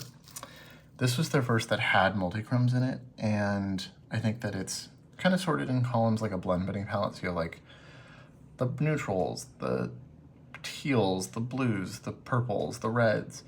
Not my favorite color story, but really like individual shades here, and I love the formula. So again, like I said, I'm not really gonna get rid of any of the Nomad palettes, even the ones that I don't grab for. And I should have a ranking video of those coming soon. This is one of my other favorites. This has been my favorite palette from them. This is the Hudson Valley. It makes me think of the Northeast and home. And I've been very homesick lately. And it's not that I ever lived in the Hudson Valley, but I lived in New England and Brooklyn. I just think it's perfect. It's the perfect fall palette. You've got your traditional fall leaf colors, and then you've got the like mossy, earthy tones here. I think I'm starting to lose my voice. I've been filming too much, so my voice is starting to give out. So, still one of my favorites, if not my favorite. This is the Fête de Provence palette. Not colors I wear all the time, but I do really like it. Some of these bright shades don't work for me. This one and this one and this one. But I enjoy these. I like the theme. It's cute. Not their best, but not their worst either. This is the Whistler Snow Lodge, which is really funny because this showed up like the day before I went to Vancouver, Canada for a vacation. So I was up in BC right next to Whistler and brought this with and used it while I was there. Still a favorite. Love the mix of warm and cool. You've got some really fun neutrals, some really nice greens. I love this blue shimmer here. So, love this. This is the America's Parks palette. I love the theme of this one. The color story is also really nice. It's kind of a rainbow. So you've got red, reddy orange, yellow, green, blue, shimmer, purple, brown. This brown purple that's here, like between the two, is a mix of both and is really unique. And I've pulled this out, you know, 2-3 years later still for that shade and this Mammoth Cave one. Plus I love the theme, so. And then this, don't think I could ever get rid of. This was finally discontinued. This was my first palette from them. It's also how I met Steven, because we both bought it and did reviews and started talking. I love this. The blues in here are still really nice. I love these special shades over here, and unsurprising, my favorite shades are these three. So the kind of gray-green, the dark charcoal, and this really beautiful green shimmer. I think it'd be cool to see this brought back in like their updated formula, but I don't see them doing that. These are the last of their big ones. So those like fun, colorful ones. So these are the ones that I keep off to the side because I never use, well, one of these is not, I never use them, but they do have really beautiful shades. So this is the Paradise Islands. I can't really use some of the top row just for my skin tone, like this shade. These shades don't really show up on me, but this green, this teal, these are some of the most pigmented, this is the most pigmented teal I've ever used. This is a really beautiful true green. So like I also don't need the Blend Bunny rainbow palette when I have some of these that I can pull from if I really want a bright, colorful look. And then it's helpful in the spring and summer when they launch these, I can, you know, do comparisons. This is the Monteverde palette. I keep this one in the packaging because it highlights the little animals. This is a very green heavy palette, which is why it's my favorite of their like fun, colorful ones. So you've got like these pops of like neon, which these are good neons. I use neons like maybe once every year and a half, but if I want them, I've got pink, yellow, orange, coral, you know, and then there's like a couple green mattes and then 3 green mattes, and then all of the shimmers are kind of green. So what I've used this most for in the last 2 years is, again, I put like some mattes down, like neutral browns, and then I'll grab like this really pretty green pink shade or this interesting kind of gray green or something like that. So This is their like Love and Death palette. This, I do not like the packaging for. I like the artwork, just not the split nature of it all. And this is my least favorite. So spoiler, if I do a ranking video, this is my least favorite. And it's because of this. I don't like red and pink on my skin tone. I like a red lip, and I like this dark red here. And this red gold is a pretty shimmer. But like, these two are nice. I used these a couple times to like form an opinion and review it, but I've never touched them since then. These ones I do like. So you've got grays, you've got these like kind of gray purples. This Tragedy shade is really unique. I don't have anything quite like it. If I was gonna declutter any of these, it would be this one. And I've held on to it because of this side. And I think if I wasn't going to like set aside some of these things for specific videos and comparisons, I would probably declutter this, but I think I'm gonna hold on to it in that like reference section. I feel weird that I'm gonna have a reference section like a lot of bigger YouTubers, and I never wanna have a giant collection that's full of reference stuff like some people, but I think having a small set of like fun things that I use for comparisons is fine, especially since I'd like to do this more full time. And I've been doing it for a couple years now, so, and I'm growing, so I'm gonna hold on to those. This is the Orient Express. I got this well after the fact. It's really pretty, I really like it. It's again, that like squishy felt, which I have sensory issues with, but I love the color story. Neutral mattes, you've got some primary colors if you wanna mix them in, and then these shimmers are still, like this Venice shade is still really pretty. I think a condensed version of this, which they did do, with like Venice, Simpleton Pass, some neutral mattes, you know, could be really cool, but I've only used this maybe 5 times, but every time I've used it, I've really enjoyed it. And it was one of those that they were discontinuing it, and I mentioned that I never got a chance to, I never ordered it, and so Felicia, the owner, was like, oh, I'll send you one. And so it makes me really happy. And then this came out this year. This is the Ireland palette. Mine has fingerprints from gripping it a lot and using it. I use this a lot this spring. It is a very green palette. You have to like green to use this. You've got basically every shade of green. Like you have every undertone of green and a dark green. Here you've got like mid-tone, a dark tone, and then kind of light to mid-tone greens. You've got some accent colors. I love the theme, I love the colors. Green and blue are my favorite colors, so this obviously would be staying, but I think if you like greens, you could get this and it would just be like monochromatic plus green palette, so. And then the last bright, colorful one and big one from them is this Florida Keys one. Again, a little less, you've got some pastels, you've got some neons, you do have a little bit of depth with this purple. The shade I've used the most in this is the boring, dry Tortugas one. I have used the Rum Runner as a pop a couple times, but again, this with the other 2 bright, colorful ones, like when this came out, I was really happy I had the other ones to do those comparisons, so I feel like in the future I'm gonna want that. And then these are the rest of my Trixie palettes. I have all of their full-size palettes, and I don't see myself getting rid of these, but we'll see.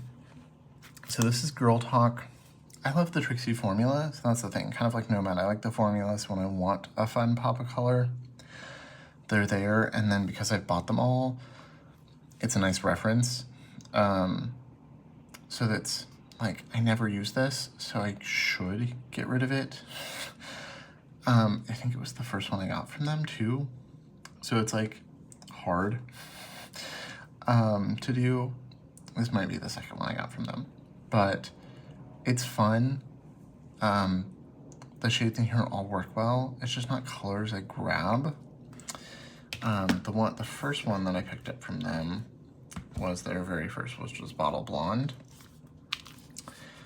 And it's got some really unique shades. This Mauve Mentality is like a pressed glitter, but with binder, so it's not just a glitter.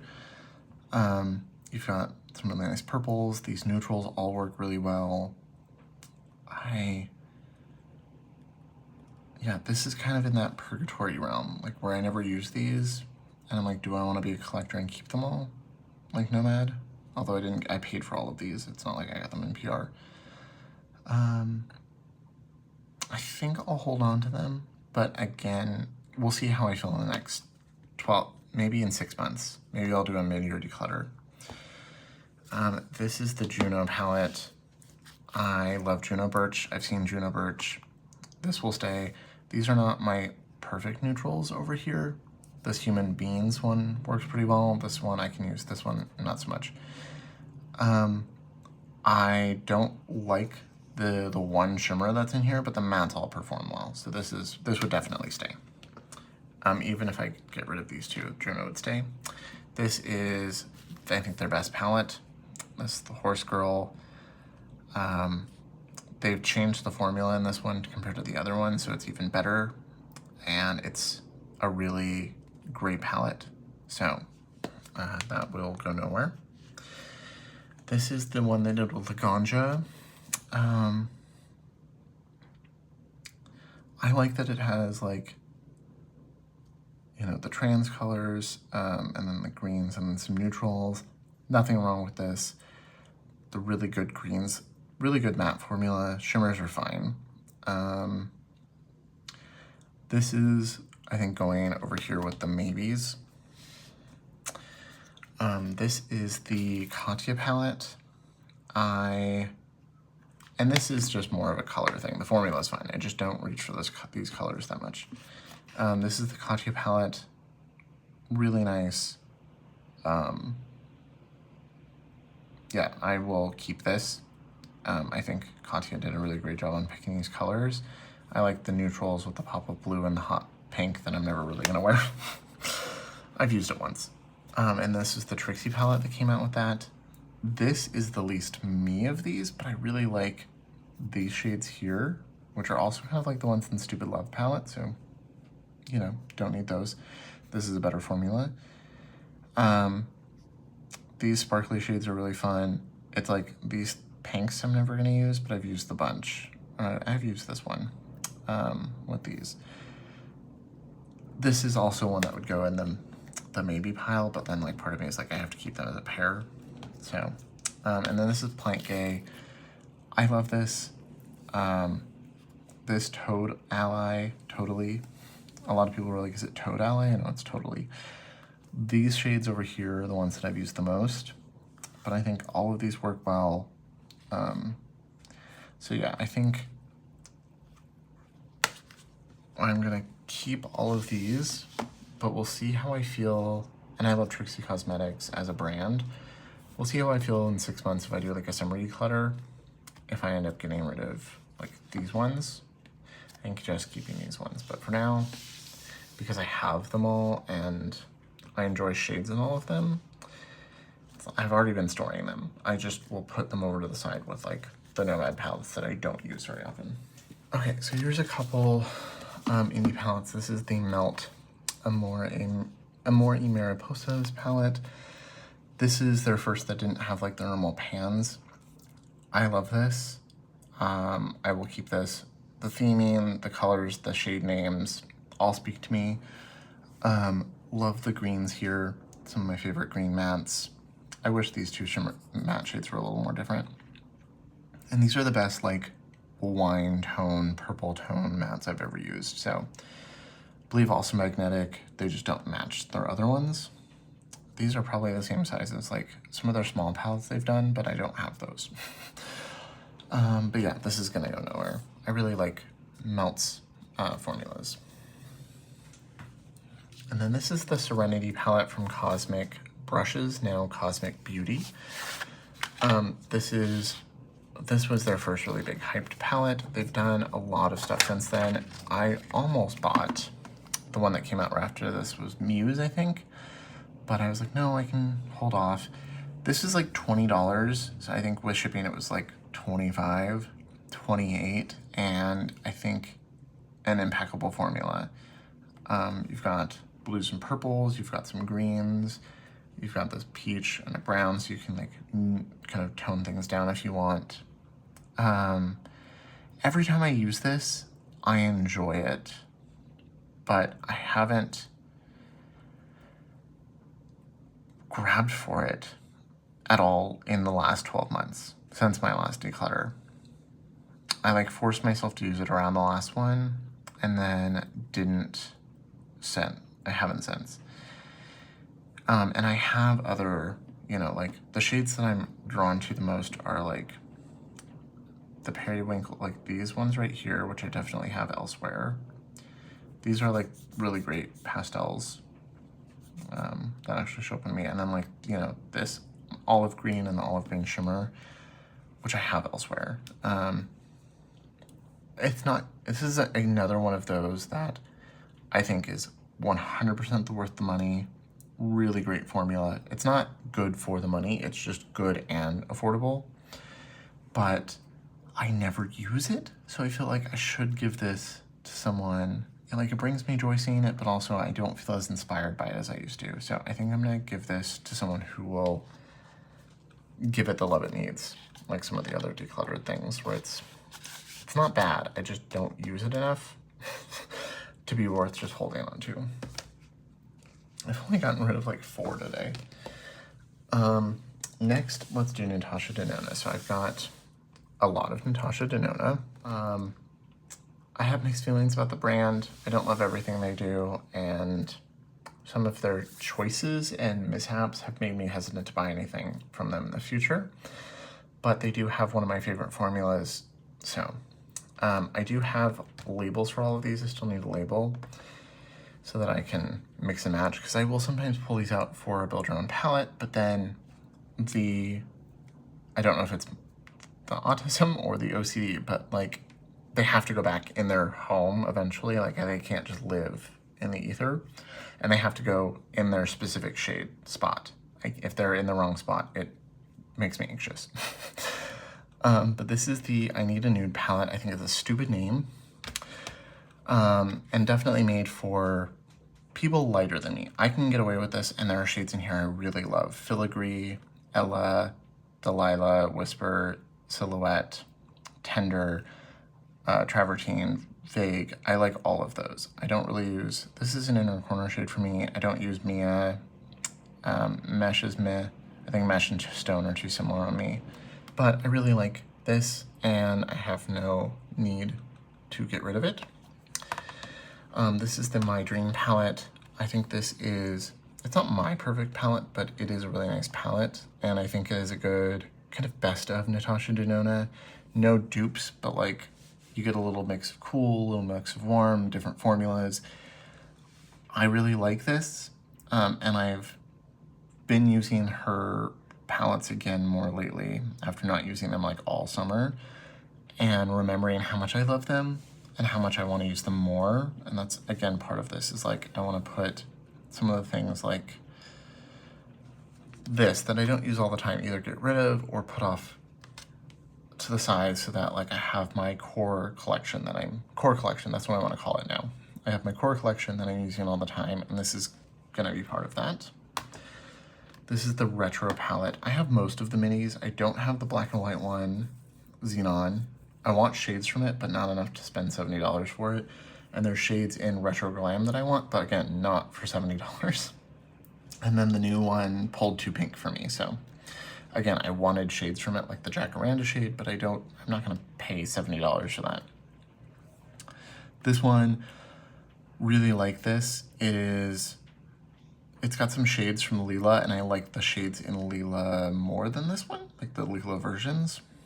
But I really love Helio, I love Jude. I don't use like Groove, Swing, or Rebellion very often, and these two pinks, I've used them a handful of times, but the other shades, the like nude wine tones, when I want them, especially this time of year and into winter, these are really great. So this is the pastel palette. I did a review on this. I bought it mostly for a review and just to see And I have mixed feelings. I think this is my least favorite Natasha Denona palette. But the thing is, there are pastels in some of her other ones, and when they were a pastel and a creamed powder, they actually worked on me really well. The only time pastels worked on my skin tone. And a bunch of these pastels are creamed powder, like Zest, and I think Brisk, and Airy. And then Bubble for sure, and Bora. So like, those shades I really love, but like, the ones that aren't, that are just a powder matte, they're fine. And then the shimmers, those are pretty, but because I can pull the shades out that I want and mix them in with something else for like a spring summer palette, and that pop of pastel, that's why I hold on to it. This is Zendo. This is a lot of people's least favorite. This is one of my favorites. I've traveled with it a lot. I love the mix of warm and cool. These two, the Olivey shade and this duochrome, it's not a best duochrome, but it's really pretty for every day. Really good mattes, like neutral browns. I love this like bronze with like a hint of copper. Yeah, I love Zendo, and I feel like the one person that does. And then this is probably my favorite. We'll see how my ranking goes this year, but Yuka, a lot of people call this green palette. I would say it's an olive palette. It does have a green here and like a teal here, and then these like, you know, other line here and like these, but like these are all kind of olive toned shades, and the shimmers in here are like Terramoon, like special sparkly textured indie shades. So this is one of my favorite things I own. This is the golden palette. I also have the gold. This came out this year, and I bought this because I wanted to compare it. I think I might have had a Rouge Reward, so I was like, whatever, I'm gonna get it. I really like this. I used this a lot this summer and fall, and I'll probably keep using it a lot. It's kind of a good staple palette. I love gold, but some of these shades, a lot of these shades are repeats, and the formula in this is better than gold, because gold is old, and it's aged, and she's improved her formulas over time, and then she added some like wet effect, like Fizzy and Kava. Like Fizzy is wet effect, Kava is improved over the old Kava, and I like that she added a couple light shades, so you can put those as the inner corner, and you can go light to dark instead of being kind of all in the mid. So I really enjoy this, even though it's redundant. This is the I Need a Warm palette, which I hate the name of, but I love the palette. It's warm without being bronze warm. So here is bronze. This is like red, orange warm. This is like neutral brown and peach. And so this and golden have been two of the things I've used the most in like September, October, November. Especially this bottom row, this new cream to powder formula here, and then like these shimmers and this deep shade. Love. The shades up here are all really nice, but like, I know it's stupid, these are just 5 shades, but like, it's 5 shades I adore, and then like, you know, the rest I enjoy. So, I also really like the packaging. And then this I actually pulled out again recently for the first time in a long time, because I thought about maybe I should declutter it. And I used Deep Dive, Rhodium, and then like I did another look with Silk and Palladium and Ridge, and I forgot how much I enjoy this. It's very monochromatic except for these 2 shades, but I love these 2, and I really like the formula. So, and again, I've made labels for all of these. Some of them are labeled, some of them are not. I still need to like, it's a tedious task to sit here for hours popping each shade out and labeling them, but I need to do that. And like, now that I've really invested in the Natasha Denona ecosystem, I can. This is Glam. This used to be one of my least favorites. So Bronze and Glam were my first 2. They were birthday presents that I wanted. Like I got a gift card for Sephora for my birthday, and while we were there, I couldn't decide, so my husband bought the other one as a present. I hate the naming convention of this, and I critiqued it at the time. I can't use transition at all, and I can kind of use crease, but basically I put this blend shade down as my transition, I deepen with smoke, and then if I really want to smoke, I put lash line down, And I've really grown to love the shimmers, especially this bottom row. I like this shimmer, this one, this one, this one. Don't really use these grays, or this is like pink, but like desaturated pink. So it's like these two shades I don't really use, or this one. But I've used this recently and was like, oh, okay, what was this, 2022 or so? This was, like, I enjoyed it, but not, like, my favorite for a long time, and it's kind of because I gravitate towards these tones now, and that's why I don't want to get rid of some stuff, because, like, 2 years ago, I didn't love this as much. Now I really like it, so, like, who knows what I'm gonna think in, like, a year.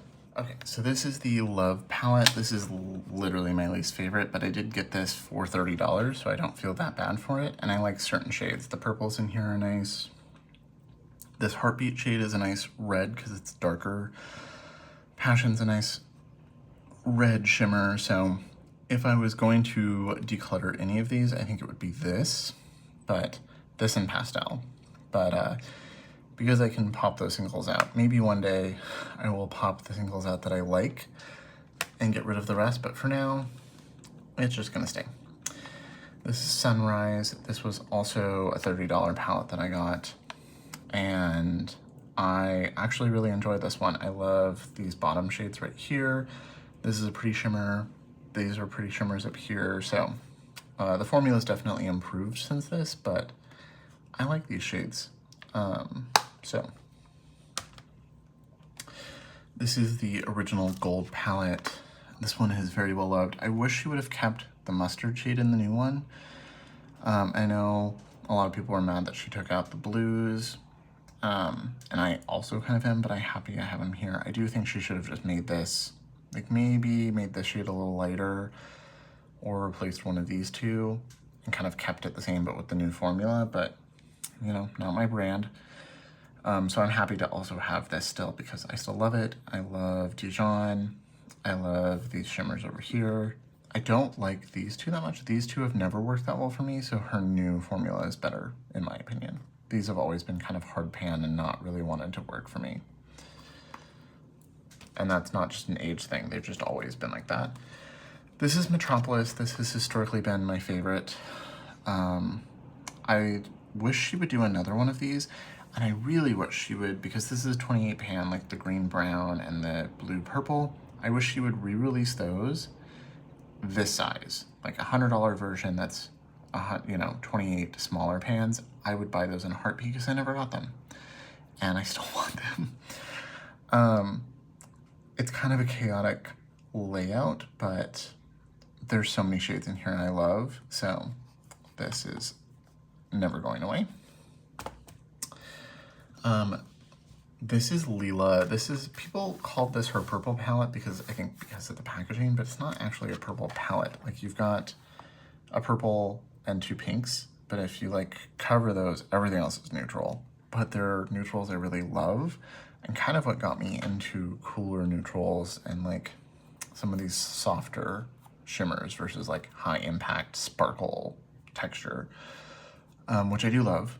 But on a like 3 out of 5 days a week, I'm gonna pick something like this. So I love this and happy I still have it.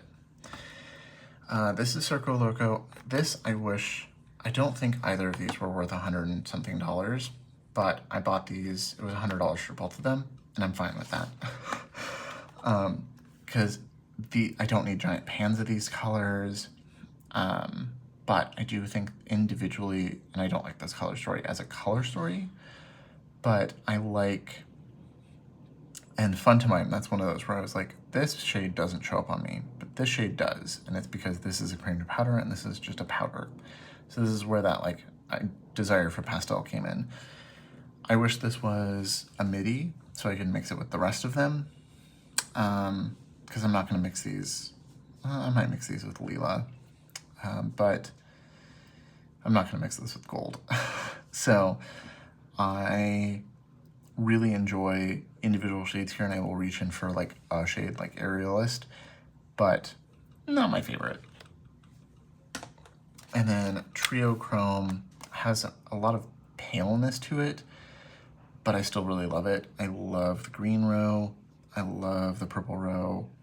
Like, this is just an inner corner shade. Like, there's a bunch of pale inner corner shades, but I did a revisiting series, so I've done a series on my channel for a while now. I need to do more of them, but I've done like 6 where it's revisiting. So I get on camera and I use a palette that I haven't used in a long time to decide, do I still like it or not? And I've done one with this, and my takeaway was, wow, yeah, I really do like this. So I need to use it more.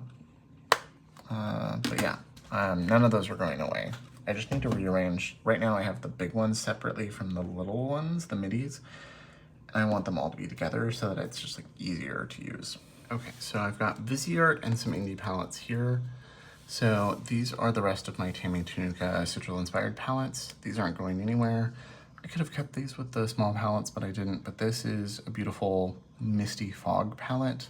Again, I love the formula in these. I wish I could still buy them. This is the, I don't remember the name of this one. It was something about a glove. Oh no, this one had a chunk fall out, but one of the best fiery red multichromes. I definitely have other ones like this, but I love these purple tones. And I think this is just a really fun color story. I love this like really smoky, almost black purple. And then these two are gonna be messy because I've used them a lot. So this is Flaming Gold, and I love this so much. This is still one of my favorite things I own. I've only used this red shade a few times, but I love the rest of these. And you can see it's very well loved. And then this is the Wind Rose palette.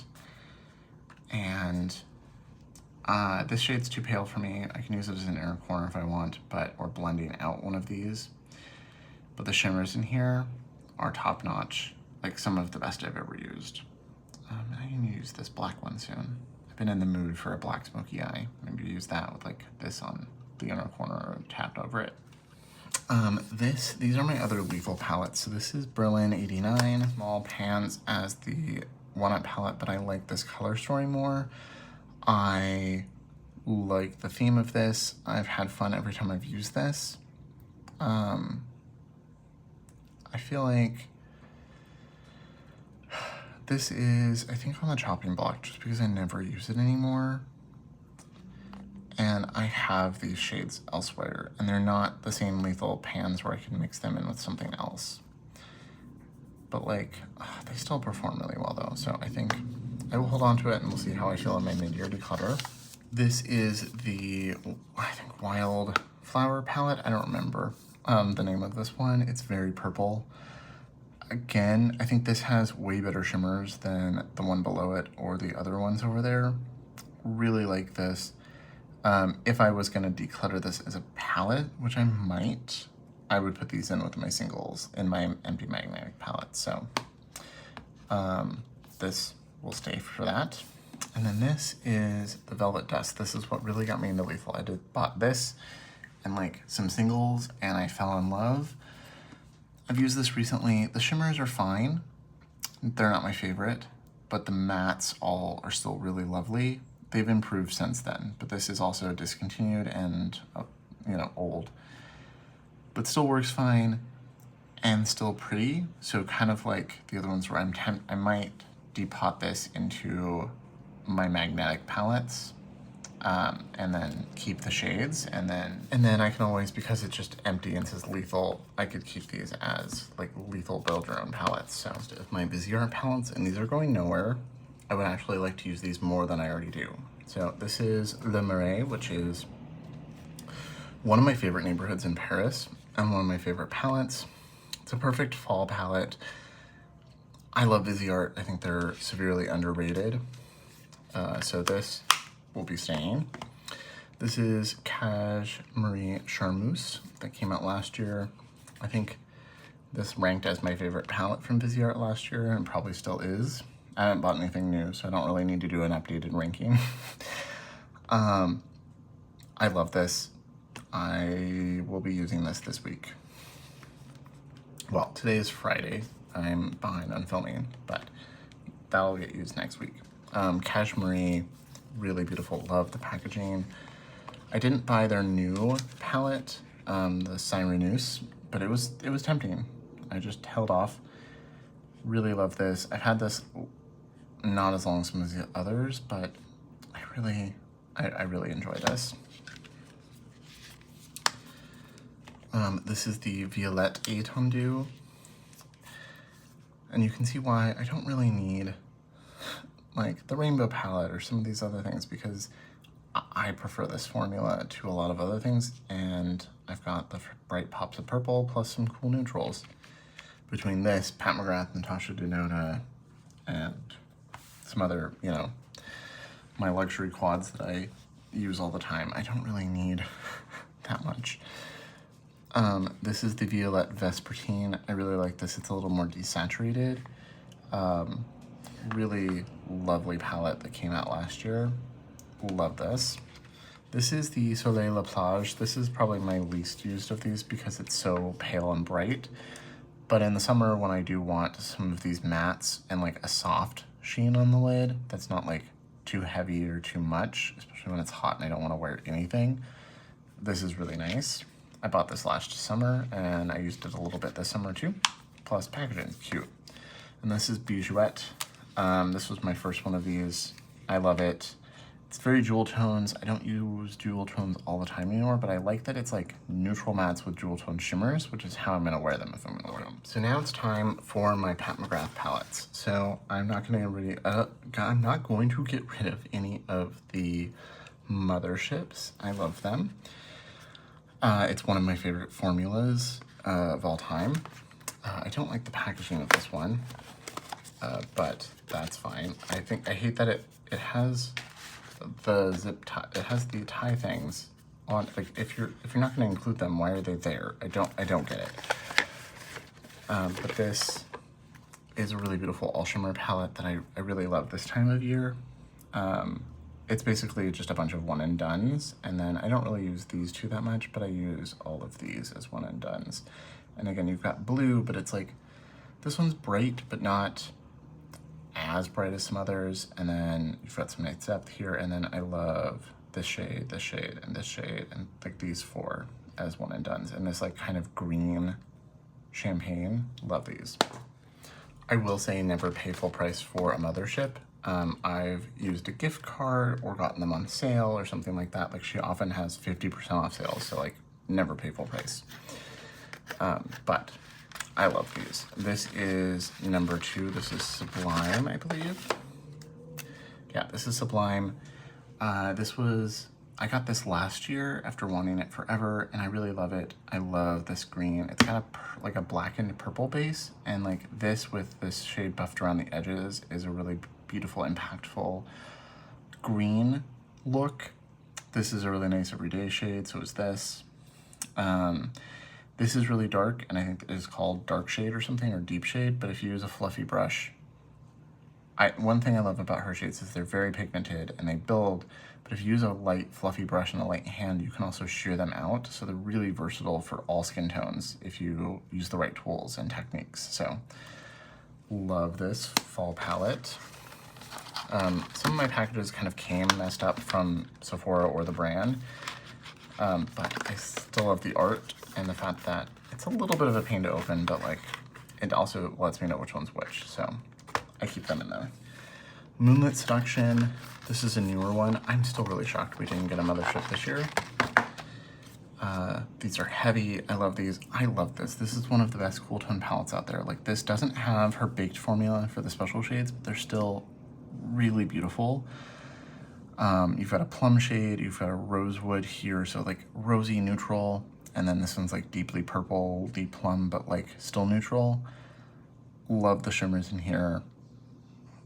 I think this got a kind of a bad rap because it didn't have the special shades, but I love it. Bronze Seduction, this has historically been like her bestseller, and I think is one of my least used. So it's really pretty.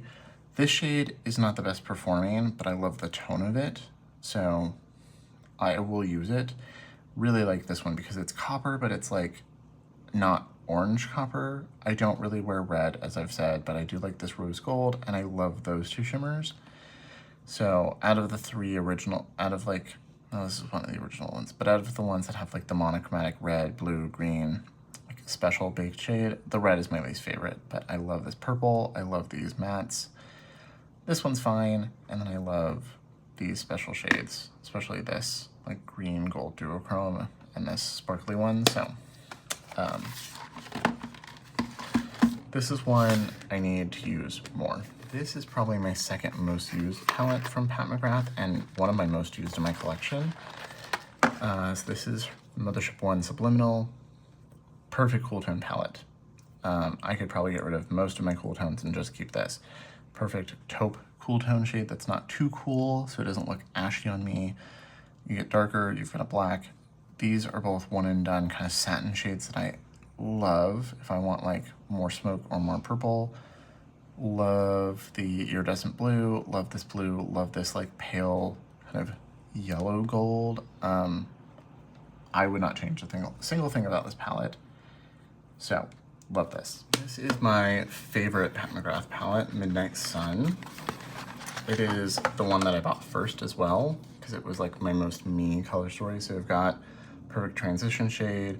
I can go warm with like a brick shade. I've got the charcoal, beautiful one and done green or bronze. And then if I really want to bump it up, I've got this beautiful blue purple, yellow gold that I use sometimes, especially over the green. And then I love this shade. This shade is also in Divine Rose 1. I just don't have either of the Divine Rose. Those are the only two I don't have. But I love this. This will always be part of my collection. If this ever like disappeared or went bad, I would buy another one. If I lost everything, Midnight Sun and Subliminal would be like the first two palettes I bought. This is Subversive. I got this for $40 and I'm still very proud of that. There was like a sale and then I don't know if there was like a glitch or something, but like I added it to my cart and I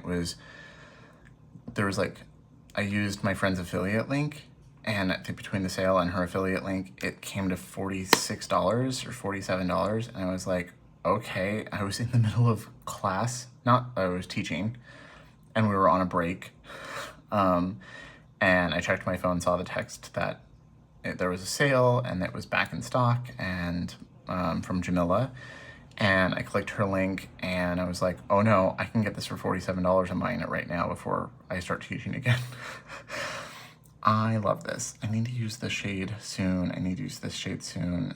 This is like baked and flaky, but I can still use the one and done and then like buff the edges. I love this. It's murky. It's a little grungy. It's like, I feel like this was an inspiration for a lot of other things. I wish she would come out with something like this again. Like this and a Midnight Sun Part 2. Like that kind of vein, I would love. Something earthy like Midnight Sun and then something like grungy and punk like this. I need to use this soon. I also need to start waking up early enough that I can do my makeup in the morning because I keep staying up too late and sleeping in to the last minute. This is Utopian Dream. This is not one of my favorites, but it does have some of my favorite shades. So I wish this matte was different. I like this one. This one, when I want a bright coral, is really great. I just wish this one was different, but I love the shimmers in here, like the standard shimmers, this one and this one. This is a decent multi-chrome. This gold is fine. I don't love this gold, but I love these two shades so much. Spring and summer, but especially the spring, I will wear like a neutral look or just throw like this on the lid and then put these on top, or just mattes and put those on top. Love them. The last one is Sunlit Seduction. This was the last one she did, and I think this got a bad rap as well. But I really like this. I think this shade is fine.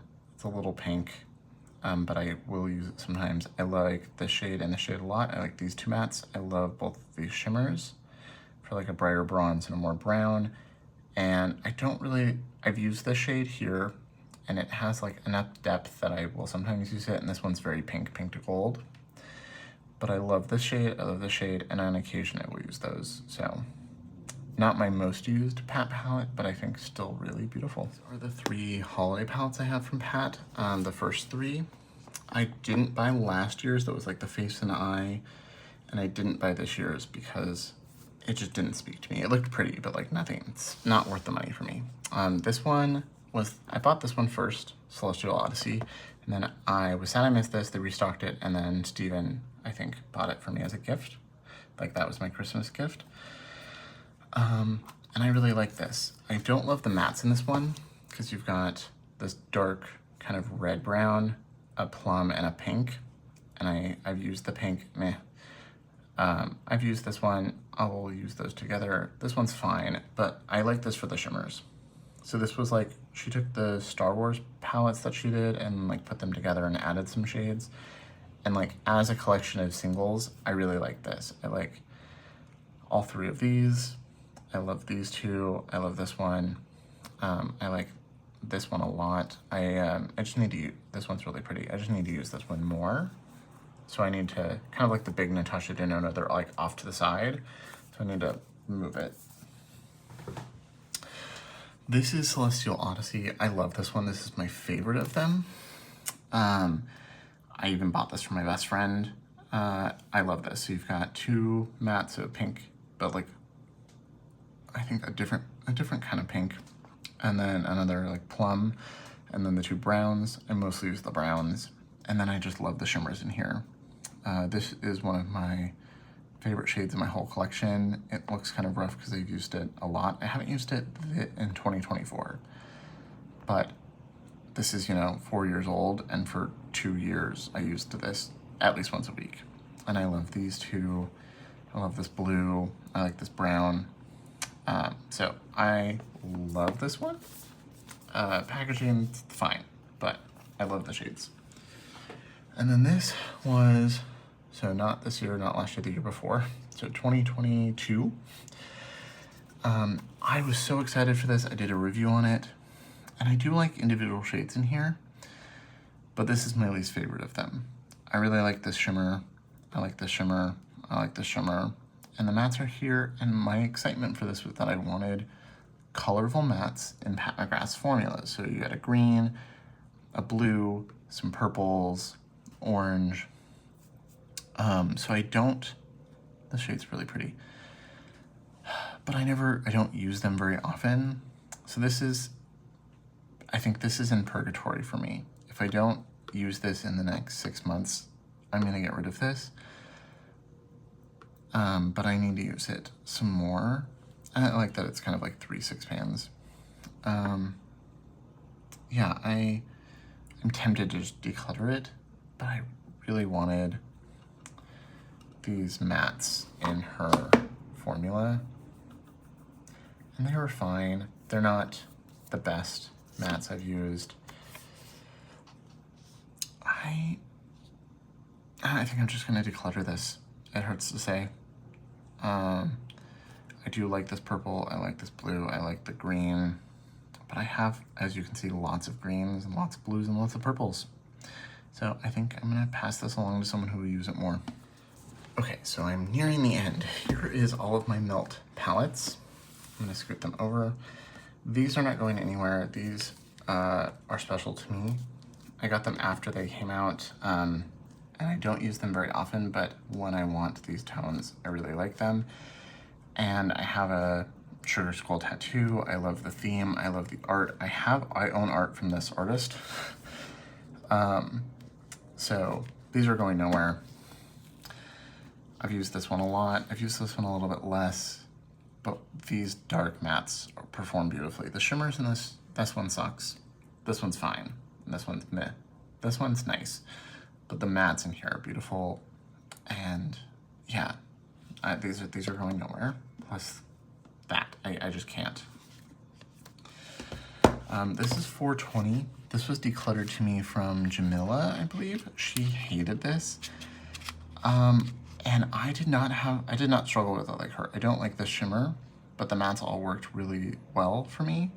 All of these palettes are magnetic, so I can mix and match or put them in a singles or build your own palette. So I don't have these tones anywhere else, some of these shades, so I'll hold on to that. This is their psychedelic, the Trip palette, Electrip palette. This got mixed reviews. I really like this. I like the shimmers in here better than every Melt palette before it.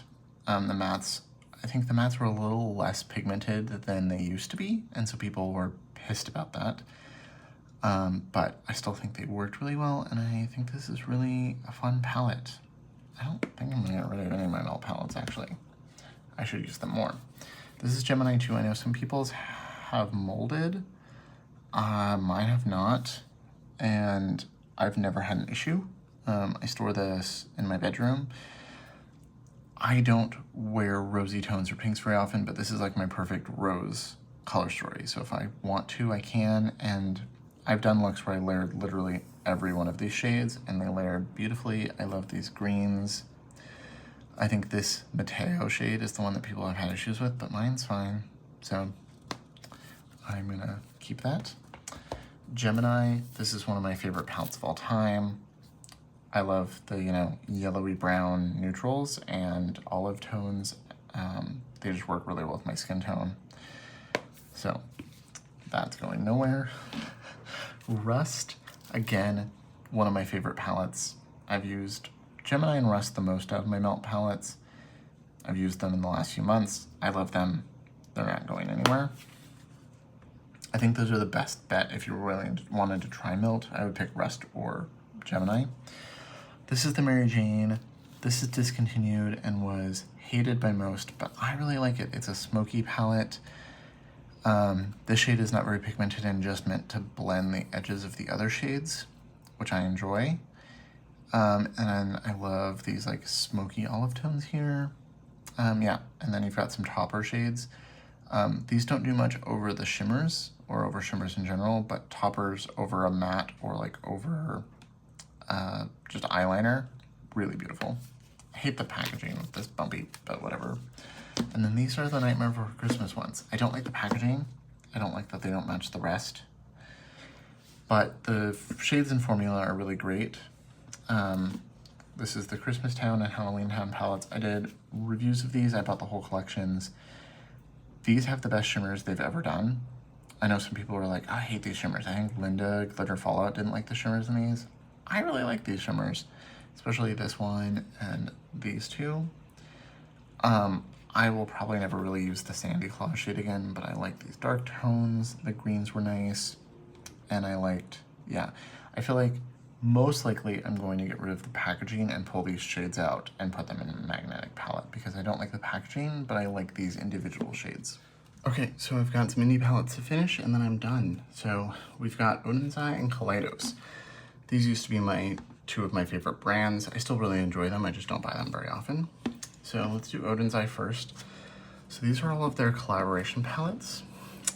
These ones, the Earthwood Monster palette and the Spring Dragon, I did get these in PR because I know Annette. She found me after I reviewed the Giant Wolves and we became friends. We talk. We haven't talked that much this year, but we talk. We did a collaboration video last year. I got these in PR, very eternally thankful for that. And then these are the same three people that did one last year, or like a couple years ago. So these are the newest ones. I really like Oden's Eye's formula. I don't always love their color stories, and there's some shades that are like hit or miss. I really like this. I like Giant Wolves more than I like this, but I'm gonna hold on to this because I do like individual shades and the formulas here. This one's really pretty. I like these tones down here. Yeah, I like the theme. I like Annette. This is the only other pastel palette I have, and I think this worked really well. I really enjoyed the looks I did with this. I haven't grabbed it since I reviewed it, but I reviewed it in the spring and then, you know, haven't come back to it. So I think I will hold on to this to see if I use it in the spring again with the Natasha Denona. And I don't mind having two different pastel palettes. This is the Earthwood palette that Tina the Fancy Face did. I love this. This is my favorite of the three new ones. This is going nowhere. I like everything about this. Now, Tina's original Hummingbird palette is my least favorite of the original ones, but it's not going anywhere because I really like individual shades. I like these mattes here, Star Apple and Red Hills. I like some of these shimmers down here. I like this shimmer. I I just don't, the hibiscus shade I don't use. Fancy is pretty, but not my favorite multi-chrome. And this is like a buffing out shade for Lagoon. But I don't, it's just bright and not my go-to, but I really like these deep shades. And then the Red Dragon with Judy. I don't really like red, so I've never used the shade Red or Dragon right here, as you can see by the embossing. But these like desaturated reds and this peach and this like red charcoal, I really enjoy these. And then these like pops of green up here. I think this is, this was a really underrated palette when the first ones came out. I've followed Judy since like 2019, so I was really excited to see her get this. And then Annette's was my favorite of the original three. This was like, when these came out 2 years ago, this was the most Colin of the color stories. Like, these are my colors. And I still love purple, blue, and green. I just don't wear them as much, but I still really enjoy these. And when I've used them since, I've had fun. So those are all staying. And then I've got these. So this is the Jewels and Gems palette and the Stone and Rock. Jewels and Gems is a really unique cool tone palette. I don't have anything like this, and I've tried it again. The formula still works well. I don't have any complaints about this one. So this one is for sure staying. When those came out, I thought Stone and Rock would be my favorite because it's green, but I ended up liking the other one more. And I like this. So there's a sparkly black, but as you can see, I have other sparkly blacks. There's olive tones, but I have other olives elsewhere. So I think because this is so monochromatic green with like some brown, I am gonna declutter this one. I have other greens that I grab for more than this one. So this one's gonna go. It's really weird with green and olive being like my favorite, that this would be the one to go, but you know, whatever.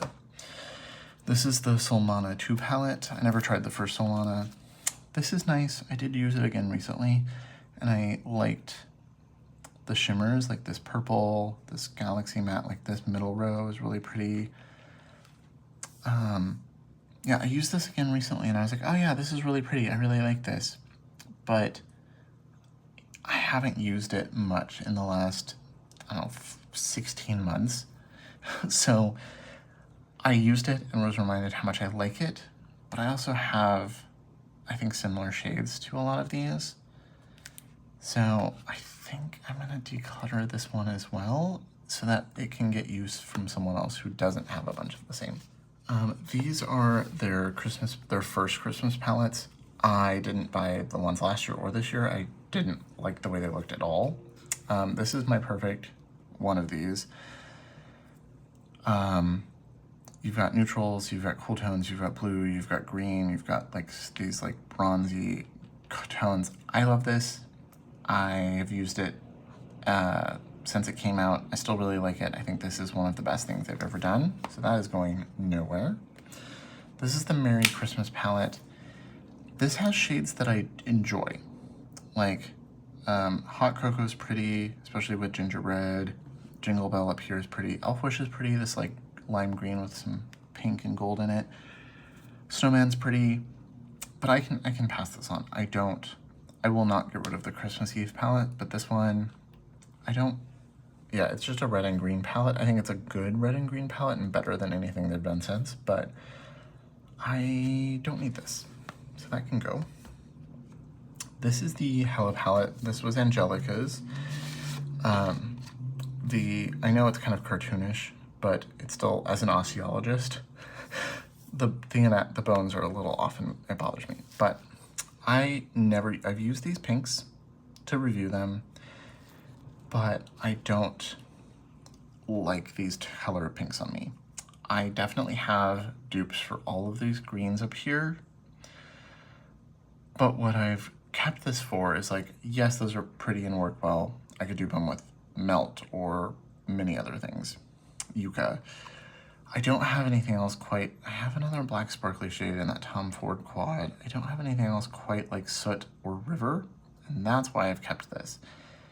Plus, I like the theme. And Angelica I've not met, but she seems like a nice person. I was gonna meet her at the holiday party this year for Creators and Friends, but I wasn't able to go because I just didn't have the money. Hotels were just weirdly expensive that weekend, and I was like, I would love to go, but I can't spend thousands of dollars for 2 days in Vegas for hotel and airfare. I want to keep it for these because every time I use them, I'm like, oh, they're so pretty, and I don't have anything quite like them. But I don't think I need it for just 2 shades. I don't want to hold on to it for just 2 shades. So I was talking to Stephen about this the other day, and I was like, I think I'm gonna keep it for that. Like, I used it the other day, I used the greens, and I was like, wow, I really like these. Like, I can use other greens. That's the problem. I can use different greens to get a similar effect, and a deep purple, and yeah, I'm gonna pass this on. It's hard, but I'm gonna do it. And then Kaleidos. So these are old, but I still love them. This was Angelica's first collab with the Club Nebula. I almost bought a backup of this, and I'm glad I didn't because I've used this less and less, but I have used this in the last year and was reminded it still works well. It's like 3 years old, something like that. It still works well. Still love this color story. She just launched her first palette with her own brand, Singe Beauty, and it kind of looks like an updated version of this, and it was so close to buying it. And I would love to try it. I want to try the brand in general. But no, I'm going to keep this. I love this. And this is also just like packaging, theme, colors. There's like a special nostalgia here, even though it's not my collab, that like, this is when I first really got into, I tried Lethal, then I tried, other stuff, and then I tried, and then I wanted to try Kaleidos. I saw this, and this was like my first like jump into indie makeup. So this is staying. This is the Escape Pod. I got this later, and I do really love this. These shades are fine. I like these 2 right here. These 3 I don't really use, but I like the neutral browns. I love this middle row of shimmers though, and I have at least a couple times a year pulled this out. Like, every couple months I pull it out to use one of these shimmers or to do like neutral with one of these greens. So I wish it was less bulky, but I love it. And I wish Kaleidos was still making fun things like that. This is the Flower Punk. This I really love. I don't use it as much, and I feel like this is the most at risk to be decluttered. But every time I've used this, I've gotten compliments. I don't think this Earthship is the best olive matte that I've used, but it works well with these. The matte ones are better. It's such a unique color story though, and this Sun Gazer shade is so pretty, and like these 2, like just by themselves on the lid with like some definition, really beautiful. And then these, I don't know if you can get these anymore. They were like, I think being discontinued, and they discontinued some of them. I wish they would bring these back and continue this line. So I've got 4 of the Futurism palettes. So I've got 2, 4, 6, and 7. So, oh no, this is 5. I can read Roman numerals. This is like a holiday palette to me because it is very red, and then the silver. Love these mattes. Like this rose gold. I could declutter this, but it doesn't take up a lot of space, and when I have used it, it's brought me joy. And yeah. So I think I'm gonna hold on to that. This turquoise one, I don't love the orange in here, but I love the rest of it. I like the brown, I like the blues, I love that blue shimmer. And I think that the orange is like a fun pop in there, but it is Cheeto orange, and I just don't like that. These 2 are my favorite though. And I have used these recently, and they still worked well, and I still like them. So this is a really beautiful purple. So you've got kind of like the more mauvey cool tones. You can go full purple, and these shimmers are so special and pretty. I love Lunar Lavender and Sashimi City. Every time I've worn this, someone has said, oh wow, your makeup's really pretty.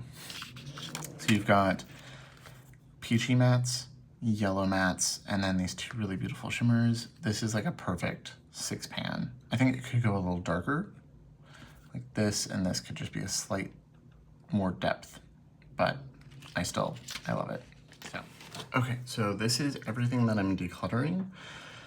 The House Labs, I am gonna just declutter these Nomads and these, Sydney Grace, the other Sydney Grace, and then the ones that I just did. So not the biggest declutter, but I am very proud with the progress I've made, and then we'll see what I think in 6 months.